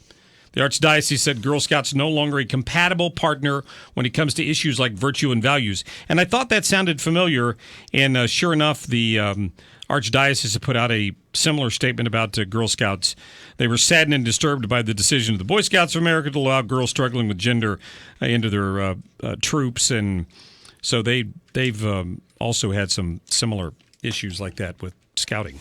So didn't know if you'd seen that or not, but I thought I would point that out. Let me get to Roger real quick. Roger, what's on your mind? Well, I was just listening earlier, and you were talking about the people that want to get on Twitter and have a Twitter war, and they don't want to call in. You're absolutely right. They don't have the guts to do it because they don't want to meet somebody face-to-face or have a conversation. They just only know how to do it over the Internet where they feel safe. It's anonymous. And it's anonymous, and they don't have to realize that they're going to get feedback right there, then and there. They have time to sit back and figure out what they want to say. They can't think on their feet like that. The other thing is, a lot of these people who are upset with what's going on in our government right now with the changes are realizing that they're going to lose their free ticket and they're going to have to go back to work. And they don't want to do that. Roger, it's a good point, and I appreciate you calling in to make it. Thank you for listening. I appreciate that. There's no anonymity around here. It's at Tony Colombo 971, at Mark Cox 971. If we tweet it out, you can come find us because you know where we are, right? That's right. We don't need any of that anonymity. Hey, I'm so happy today. I don't know if you heard, I'm getting a raise. Are you really? I get a raise tomorrow. That's awesome. Yeah, up to $10. Yeah. City took care of you there, buddy. Tomorrow I get a raise. I'm stoked. That's funny. Yeah, that's good Dave stuff. doesn't pay well. Man on the Street today is a very interesting one. We took all the stories. No stories, no politics, no news, no nothing. Wanted to ask people just what they thought about the person that our president is. Is Donald Trump a good person? In his heart, is he a good guy or a bad guy? Let's listen to it, and you can watch it on 971talk.com/Cox. Hey guys, Tony Colombo here for the Mark Cox Show. Time for another Man on the Street. Today we are asking people what they think of the president as a person. Is Donald Trump a good person or a bad person? Let's find out what people think.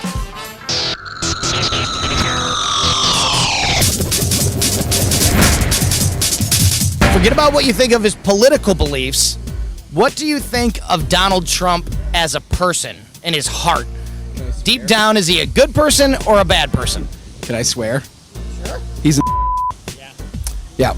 I mean, I think he's I think that he is a bully. I think he bullied his way into office. I would say a middle of both. If you're that good of a business person, there's some bad parts to it too, to get that high. But I hear he's done good things for people, but there's also things with the housing discrimination that he's done in the past. And so I think it's a little bit of both. I'm the type of person who sees the good in everyone, so I personally think deep down there's probably good in there. I think everyone has some good. Is it pretty deep? Yeah, probably. I think he's a bad person. Yeah, I don't think he's got a good heart at all. I don't know if he has a heart at all. Our president is a terrible person with absolutely no heart. What about, same question for Hillary Clinton, good person or bad person? I think that she is a better person than most politicians, and she was treated unfairly because of her gender. Kind of the same way. She's been in the political system for a long time. So, we all know, Americans like to be lied to. They know they're lying to us, and we know they're lying to them, and we're okay with it. So it's just how it goes. I mean, I don't really agree with her a lot, so maybe she's a nice person, but I don't really like her decisions. So I'm on the fence with that. Yeah. I don't think she would be as bad as Donald. Well, I think on different subjects, maybe. What do you think of Donald Trump's heart? Deep down, is he a good person or a bad person? I think deep down, a good person. I think most people are deep down. I think a very small segment of society is not good people. What about Hillary Clinton? Same question. Is she in that small group? No, deep down, she's probably a good person too. Doesn't kick her cat and. She doesn't kick her cat?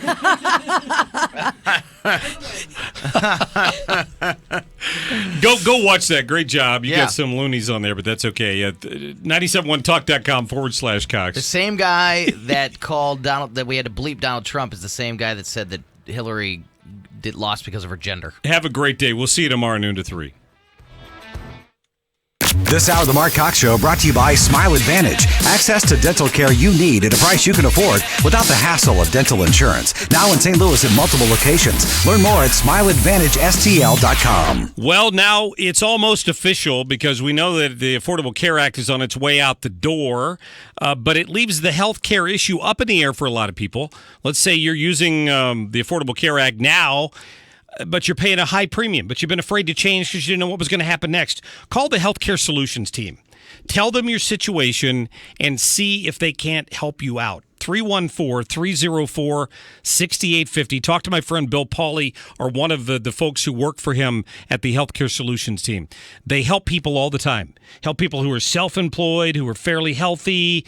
They shop the biggest healthcare companies, and they put together a package that works for you. Lower premiums, lower deductibles. They can help you out. Trust me, and you're working with somebody in St. Louis. 314-304-6850. That is Bill Pauly and the Healthcare Solutions team.